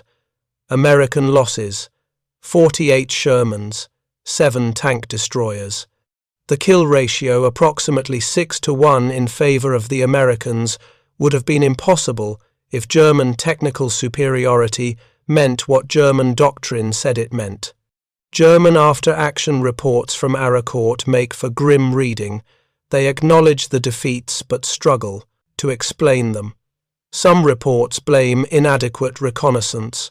Others cite American air superiority, which was real and devastating, but doesn't explain tank versus tank engagements. A few reports note that American guns seemed more effective at long range than intelligence had suggested, but this observation isn't emphasized or systematically analyzed. The fundamental problem was that acknowledging the real reason that American doctrine and training had negated German technical advantages required admitting that the entire framework of Panzer doctrine needed revision. In September 1944, with the Western Front collapsing and resources desperately scarce, the Wehrmacht didn't have the luxury of doctrinal revision. They had to fight with what they had, believing what they'd been taught to believe. If you find this story engaging, please take a moment to subscribe and enable notifications. It helps us continue producing in-depth content like this. By December 16, 1944, when Hitler launched Operation Wacht am Rhein, the Ardennes Offensive, popularly known as the Battle of the Bulge, the lessons of Aracourt had not been systematically incorporated into German training or doctrine. Some frontline commanders knew that American guns were more dangerous than intelligence suggested, but that knowledge was fragmentary, anecdotal, not reflected in the official Panther tactical manual or in the briefings given to crews. The Ardennes offensive involved over 400 Panthers and Panther variants concentrated in the 5th and 6th Panzer armies. It was the largest concentration of German armour on the Western Front since Normandy, and Hitler had personally ordered that these forces would shatter the American lines, cross the Meuse River, and recapture Antwerp. The plan required speed, surprise, and the technological superiority of German armour to overcome American numerical advantages. The terrain seemed to favour German doctrine. The SET, Ardennes was heavily forested, with narrow roads, limited sight lines, and villages that channeled movement. This was close-range terrain where the Panther's armour advantage should dominate, and where American long-range gunnery advantages would be negated. German planners were confident that in these conditions, Panther superiority would be decisive. They were wrong, but in ways they couldn't have anticipated. December 17th, near the village of Krinkelt-Rocherath. The 2nd and 99th Infantry Divisions are attempting to hold against the 1st SS Panzer Division. Attached to these infantry divisions are elements of the 644th Tank Destroyer Battalion, equipped with M10 Wolverines mounting 76mm guns. The destroyers have positioned themselves in the villages, in prepared positions, with clear fields of fire down the roads that German armour must use. The terrain does limit engagement ranges, but not to the distances German doctrine assumed, where German commanders expected engagements at 500 to 800 meters in village fighting. The Americans were engaging successfully at 1200 to 1500 meters, using the straight stretches of road as shooting galleries. The M10 crews aren't trying for frontal penetrations. They're aiming for tracks, for side shots as Panthers navigate around buildings, for the vulnerable rear armour when German tanks expose it during manoeuvre. At these ranges, in these conditions, the Panther's armour advantage is substantially negated, while its firepower advantage, the ability to kill a Sherman or M10 at any range, becomes less decisive because the Americans can afford losses. When an M10 is destroyed, another takes its position. When a Panther is knocked out, it's a loss the Germans can't replace. One engagement, documented in the 644th Tank Destroyer Battalion's records, an M10, commanded by Sergeant Henry Warner, engages a Panther at 1400 yards down a village street. The first round misses. The second round hits the Panther's track, immobilizing it. The Panther crew abandons the vehicle. Warner's M10 shifts position before the Panther can return effective fire. This sequence long-range engagement, mobility, multiple shots, is exactly what tank destroyer doctrine called for. It worked because the American crew had trained for it, and because their gun could do what German intelligence said it couldn't, achieve consistent hits at ranges exceeding 1,300 meters. But the most significant engagements happened in more open terrain, where American range advantages could be fully exploited. December 20th, near the town of Streetvith. The 7th Armoured Division is attempting to hold a salient that's collapsing under pressure from multiple German divisions, including the Führer-Begleit Brigade with its Organic Panther Battalion. The American position is untenable, everyone knows it, but they're ordered to hold to allow other units to withdraw and establish new defensive lines.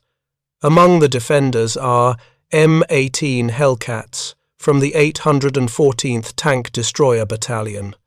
As the German armour advances across relatively open ground southeast of the town, the Hellcats engage from prepared positions on higher ground. The engagement ranges exceed 2,000 yards. Weather conditions are poor, heavy, overcast, occasional snow squalls, but visibility is sufficient for the trained American crews. Staff Sergeant Joseph Bly's Hellcat achieves 6 hits in 9 minutes against Panthers and Panzer IVs advancing in column. His engagement range, recorded in the battalion log, 2,300 yards. 2 Panthers are confirmed destroyed, 1 immobilized. The Germans attempt to suppress his position with mortar and artillery fire, but by the time the fire arrives, Bly's M18 has been displaced, exploiting exactly the mobility advantage the M18 was designed for. This pattern repeated throughout the Streetvith salient. American tank destroyers would engage from the maximum possible range, fire multiple rounds, then displace before German return fire could be effective. The Germans couldn't close the range, because doing so meant advancing into a kill zone. They couldn't effectively return fire at the ranges where the Americans were engaging because their doctrine and training hadn't prepared them for ultra-long-range gunnery duels. The German response to these engagements reveals the depth of their doctrinal crisis. Unit logs and radio intercepts captured by American intelligence show German commanders reporting that they were facing new American anti-tank guns of approximately 88 mm because they couldn't believe the standard 76 mm gun could achieve the effects they were experiencing. The idea that American guns they'd been told were inferior could kill Panthers at ranges exceeding 2,000 meters simply didn't fit their framework of understanding. One intercepted radio message from a Panther company commander to his battalion headquarters, December 21st. Under effective fire from a range of approximately 2,000 meters. Unable to close with enemy positions. Request smoke. Request artillery on coordinates. The message breaks off. The Panther Company loses 4 vehicles in that engagement to M18s they never successfully located. The psychological effect on German crews was corrosive.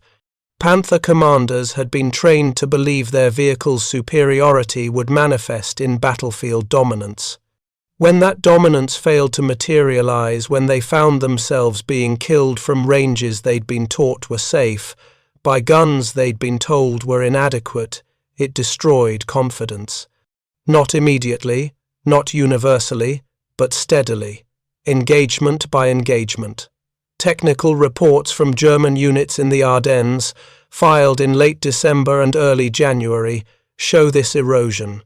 One report, from the 116th Panzer Division, notes, American anti-tank capabilities have been substantially underestimated. Enemy engages armor at ranges exceeding 2 kilometers with regularity. Frontal approaches across open terrain result in unacceptable losses. Recommend revision of engagement doctrine to account for enemy long-range capabilities. That recommendation arrived too late to matter. By the time German higher command might have revised doctrine, the Ardennes offensive had already failed, and the Wehrmacht was in retreat that wouldn't end until Germany surrendered. But let's be precise about what actually happened, because the story is more complex than American guns outranged German tanks.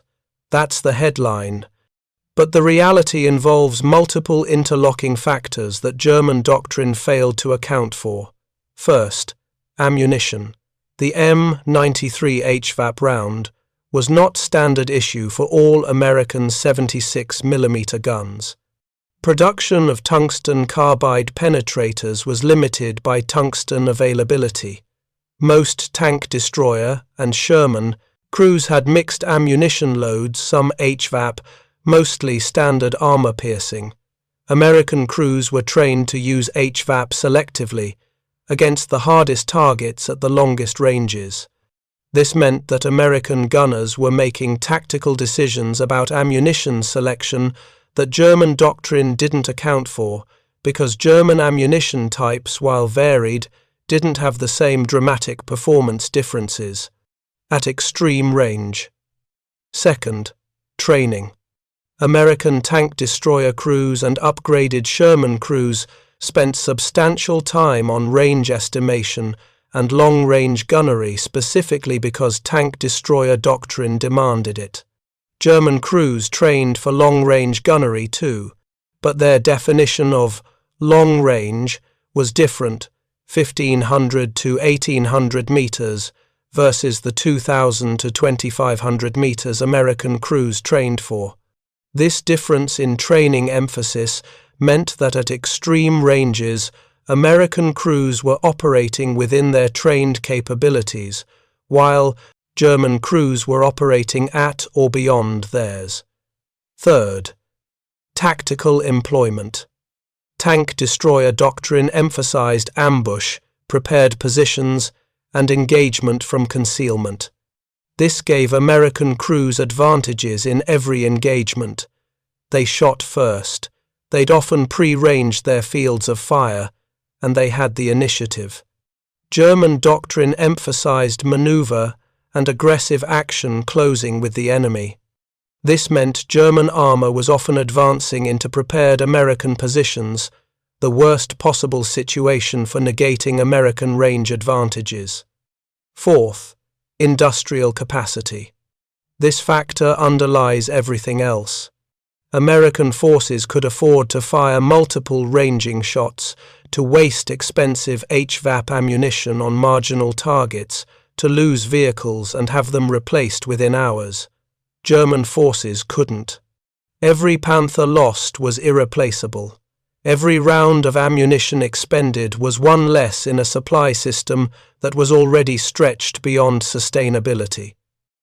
This meant that even when German and American crews were theoretically matched in range and capability, the Americans could fight battles of attrition that the Germans couldn't afford. The result of these factors interacting was that Panther crews found themselves in a war their doctrine hadn't prepared them for. They were trained to close to effective range and use their superior armor and firepower to dominate. American doctrine denied them the opportunity to close, engaged them at ranges where their armor advantage was reduced or negated, and did so with enough vehicles and ammunition that even successful German engagements were Pyrrhic victories. By January 1945, as the Ardennes offensive ground to its final, failed conclusion, German Panther losses exceeded 500 vehicles on the Western Front.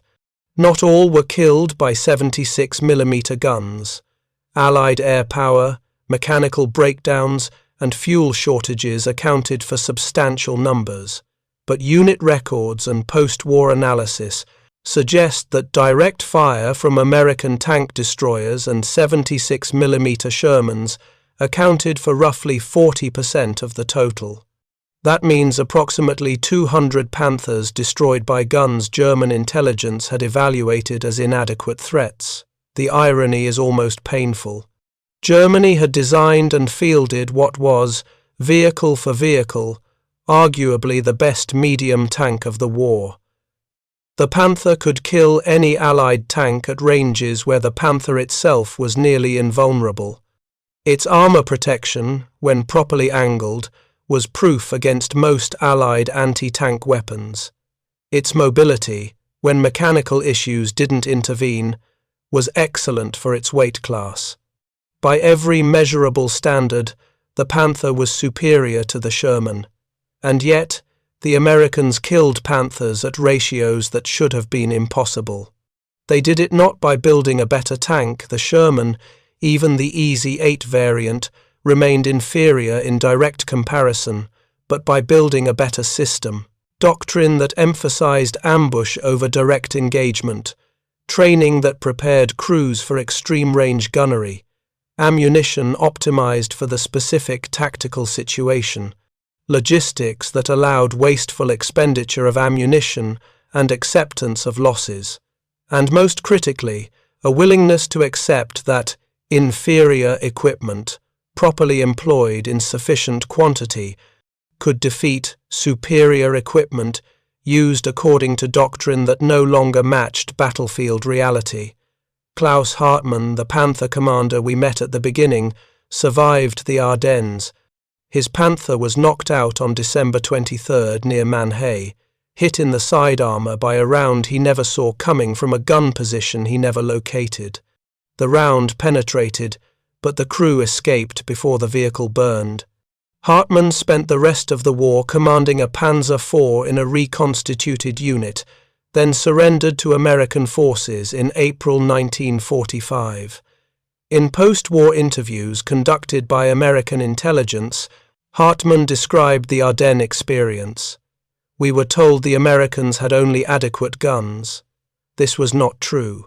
They could kill us from distances we believed were safe. After several days, every commander knew this, but we received no new orders, no changed tactics. We were to fight as we had been trained. But what we had been trained for was no longer the war we were fighting. That last sentence encapsulates the tragedy of German armor doctrine in late 1944. The training was excellent. The equipment was superb. The doctrine was sophisticated.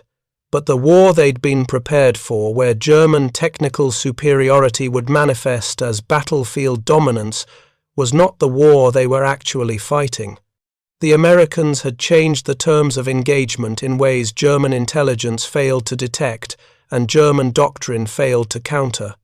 The question that haunted German armor officers in captivity was simple. How did we miss this? How did we fail to understand what the Americans were capable of? The answer is equally simple and deeply complex. They evaluated American capabilities through the lens of their own doctrine, and that doctrine made American advantages invisible. German intelligence tested American guns at German combat ranges. They evaluated American tactics according to German tactical principles. They assumed American training was similar to German training. Every assumption was wrong, but every assumption seemed reasonable because it was based on how Germany would employ similar equipment. This is the core irony. Germany's very excellence in armor doctrine became the thing that blinded them to alternative approaches. They were so confident in their doctrinal framework, the framework that had delivered victory in Poland, France, and the early Soviet campaigns, that they couldn't see how thoroughly the Americans had rejected that framework in favor of something different. The 76mm gun didn't win the war. No single weapons system wins wars. But the story of how that gun negated the Panther's advantages reveals something profound about warfare. Superiority is contextual, not absolute. The best weapon is the weapon that best fits the tactical, operational, and strategic context in which it's employed. Germany built magnificent weapons for the war they wanted to fight. America built adequate weapons for the war they were actually fighting. And in late 1944, in the forests and fields of Belgium and France, adequate proved more than good enough. The final accounting of the Ardennes offensive makes for sobering reading. Germany committed approximately 400 Panthers to the operation. By January 27, 1945, when the offensive was officially concluded and German forces had been pushed back to their starting positions, fewer than 100 remained operational. The others were destroyed, abandoned, or had broken down beyond field repair capability. American losses were substantial, approximately 733 tanks and tank destroyers destroyed during the offensive. But by February 1st, American armored strength in the theater had already been restored to pre-offensive levels. The industrial machine that could produce thousands of tanks monthly had absorbed losses that would have been strategically catastrophic for Germany and simply replaced them. This disparity, Germany's inability to replace losses versus America's ability to treat armor as an expendable resource, was perhaps the most decisive factor of all. But numbers alone don't capture what happened. To understand the true impact of the 76mm gun's unexpected range advantage, you need to examine what happened to German armor doctrine in the final months of the war. By February 1945, German training manuals for Panther crews had been revised, belatedly, inadequately, but revised nonetheless. The new guidance acknowledged that American anti-tank weapons demonstrate effective range exceeding previous intelligence estimates, and recommended that engagement at ranges below 2,000 meters should be avoided when terrain permits. Standoff engagements. This was a remarkable admission. German doctrine, which had always emphasized closing with the enemy and using the Panther's armor to dominate at medium ranges, was now recommending exactly the opposite. Stay at maximum range, avoid closing. The problem was that this doctrinal revision came far too late and contradicted the fundamental premise of mobile armored warfare. If Panthers stayed at extreme range to avoid American guns, they couldn't exploit breakthroughs, couldn't support infantry, couldn't perform the operational missions the Panther had been designed for. The new doctrine essentially acknowledged that the Panther could no longer be employed as it was intended to be employed, that the entire conceptual framework for German armor tactics had failed. Frontline commanders recognized this. Lieutenant Colonel Hans von Luck, commanding a panzer regiment in the final months, wrote in his post-war memoir, "By early 1945, our Panther commanders were afraid. Not cowardice, these were experienced men, veterans, but they had lost confidence in the vehicle's invincibility. They knew that advancing across open ground meant exposing themselves to American guns that could kill them before they could effectively return fire. This knowledge, this fear, made them hesitant. And hesitant armor is defeated armor." That phrase, "hesitant armor is defeated armor," captures something essential. The Panther's battlefield value wasn't just in its technical specifications. It was in the psychological confidence it gave its crews, the belief that they held a decisive advantage. When American 76mm guns shattered that belief, they didn't just destroy Panthers. They destroyed the morale foundation that made aggressive Panther tactics possible. This psychological dimension extended beyond individual crews.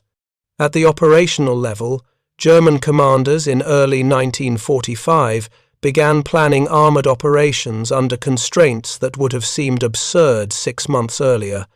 Attacks were planned to avoid open terrain. Routes of advance were selected to minimize exposure to long-range fire. Panthers were increasingly used in static defensive positions rather than in the mobile role they'd been designed for. The vehicle remained technically formidable, but the doctrine for employing it had collapsed. American intelligence noted this shift. A February 1945 report from 12th Army Group Headquarters observed, "Enemy armor demonstrating increased caution in employment. Panthers previously used aggressively in exploitation and counterattack roles, now observed in prepared defensive positions. Assess this reflects enemy recognition of Allied anti-tank capabilities and inability to sustain armor losses from aggressive operations. The assessment was correct. Germany couldn't sustain losses, and German commanders knew it. Every Panther destroyed was irreplaceable. By contrast, American commanders knew that losses, however regrettable, would be replaced. This knowledge gap, Germans operating under scarcity while Americans operated under abundance, fundamentally altered tactical decision-making on both sides. But let's return to the specific question of the 76mm gun's range advantage, because there's a technical detail that makes the story even more remarkable. The effective range advantage American guns demonstrated wasn't primarily about the gun itself. The 76mm M1A2 was a good gun, well-designed, capable, but what made it devastating at extreme range was the integration of multiple supporting elements that German intelligence had failed to recognize as a system. First, the ammunition. The M93 HVAP round was only part of 2-3, the story.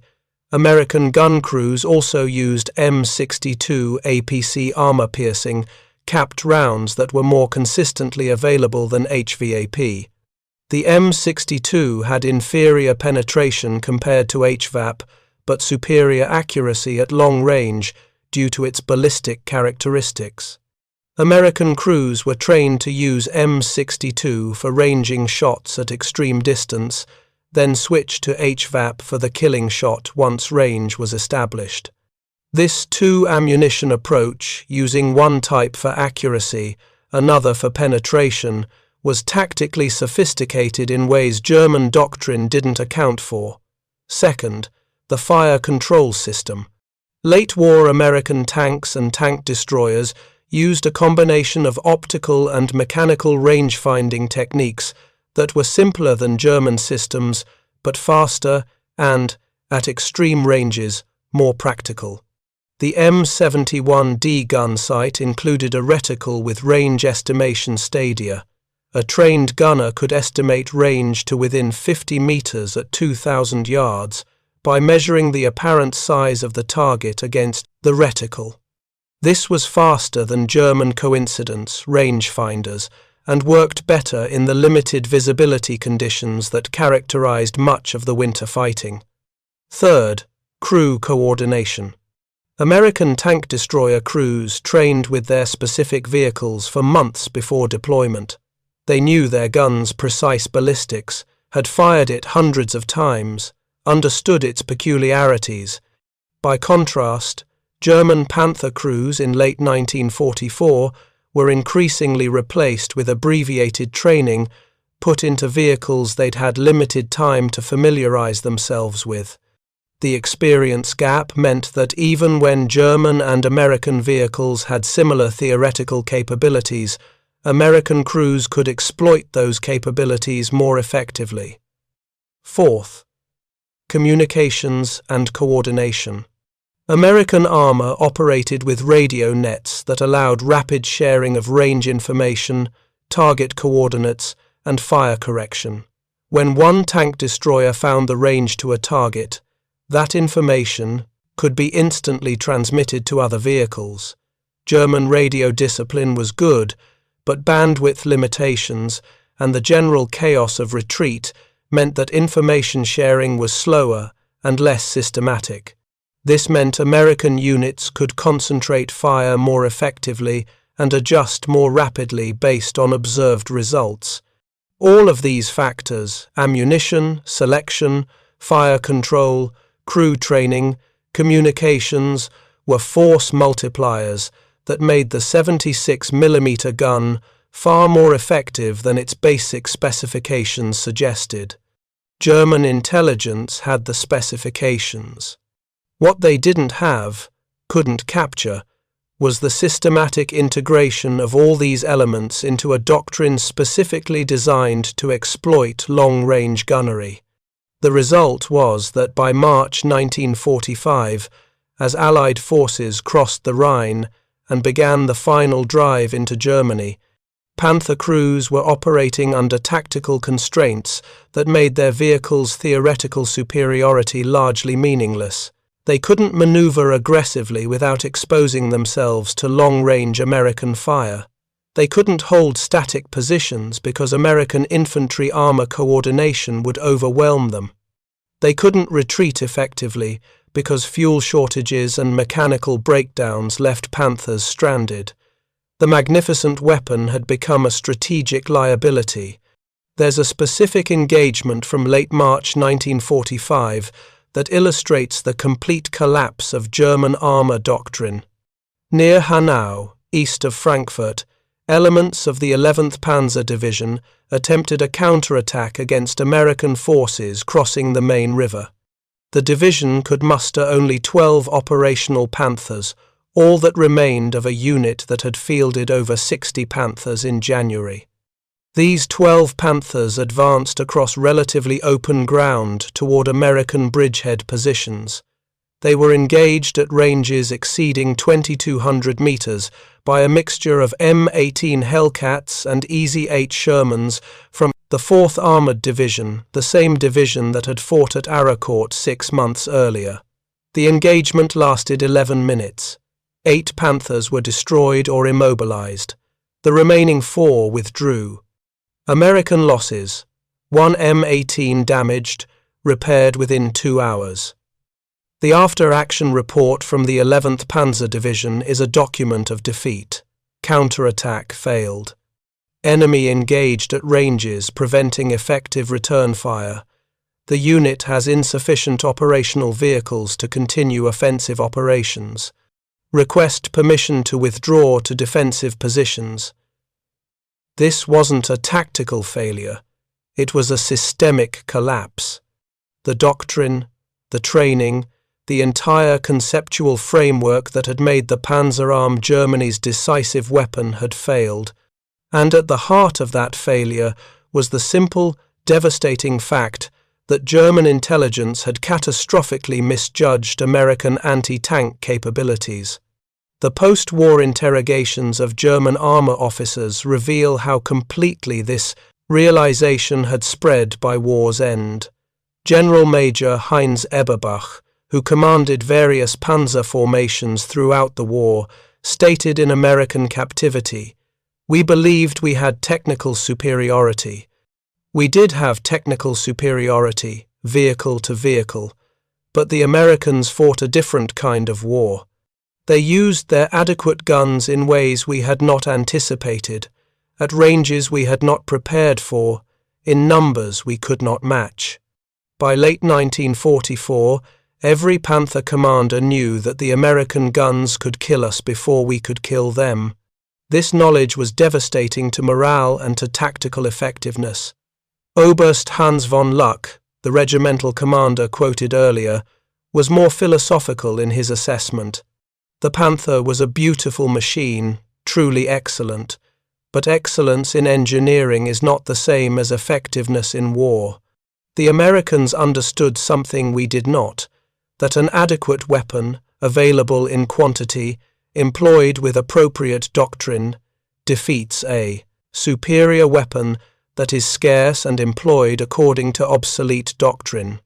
We learned this lesson too late to matter. That phrase, too late to matter, encapsulates the tragedy of German armor in the final year of the war. The lessons were learned, painfully, engagement by engagement, but learning tactical lessons doesn't matter when you lack the strategic resources to implement them. By the time German doctrine acknowledged that American guns could kill Panthers at 2,500 meters, Germany lacked the fuel to maneuver Panthers, the spare parts to keep them operational, the replacement crews to man them, and the industrial capacity to replace losses. The 76mm gun didn't win the war, but it revealed something profound about how wars are actually won. Technical superiority matters.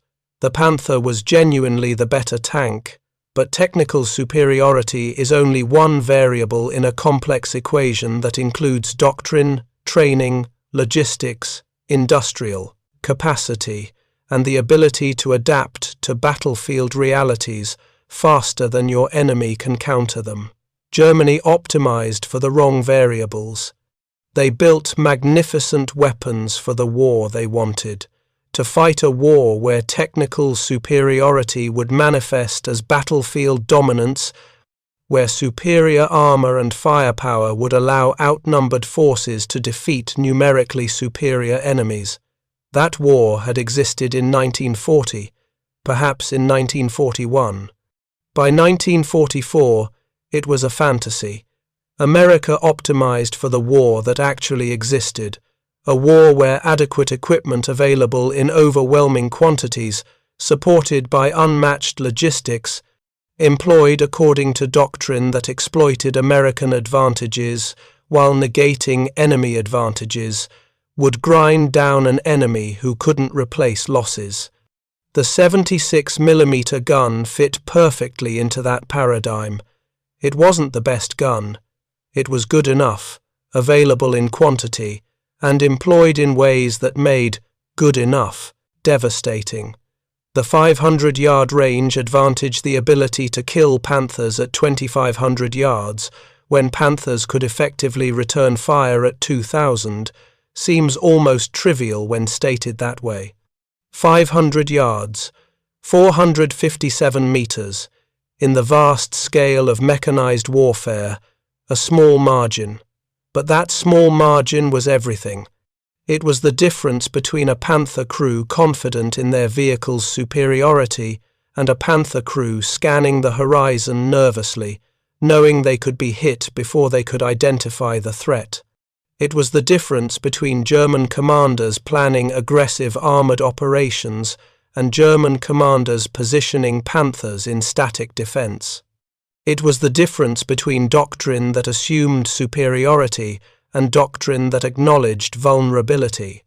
More broadly, it was the difference between an army that believed its excellence would be decisive and an army that discovered, too late, that excellence without adequate resources is just another form of failure.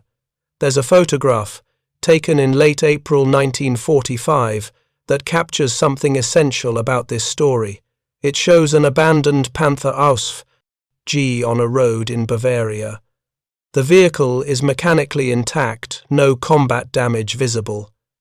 It was abandoned because the crew had no fuel and no means of obtaining fuel. The Wehrmacht's logistics had completely collapsed. This Panther, this magnificent piece of engineering, sat by the roadside because the system that was supposed to support it no longer existed. In the background of the photograph, barely visible, is an American M4 A3E8 Sherman, an EZ-8 moving past the abandoned Panther. The Sherman is dirty, battle-worn, clearly used hard, but it's moving. It has fuel. Its crew has ammunition, food, and replacement parts if needed. The Sherman will continue operating until the war ends, and then it will be shipped back to the United States, or scrapped, just another piece of military equipment made obsolete by peace. The contrast in that image, the abandoned Panther, beautiful and useless, and the functional Sherman, adequate and effective, is the entire story in visual form. Thank you for watching. For more detailed historical breakdowns, check out the other videos on your screen now, and don't forget to subscribe.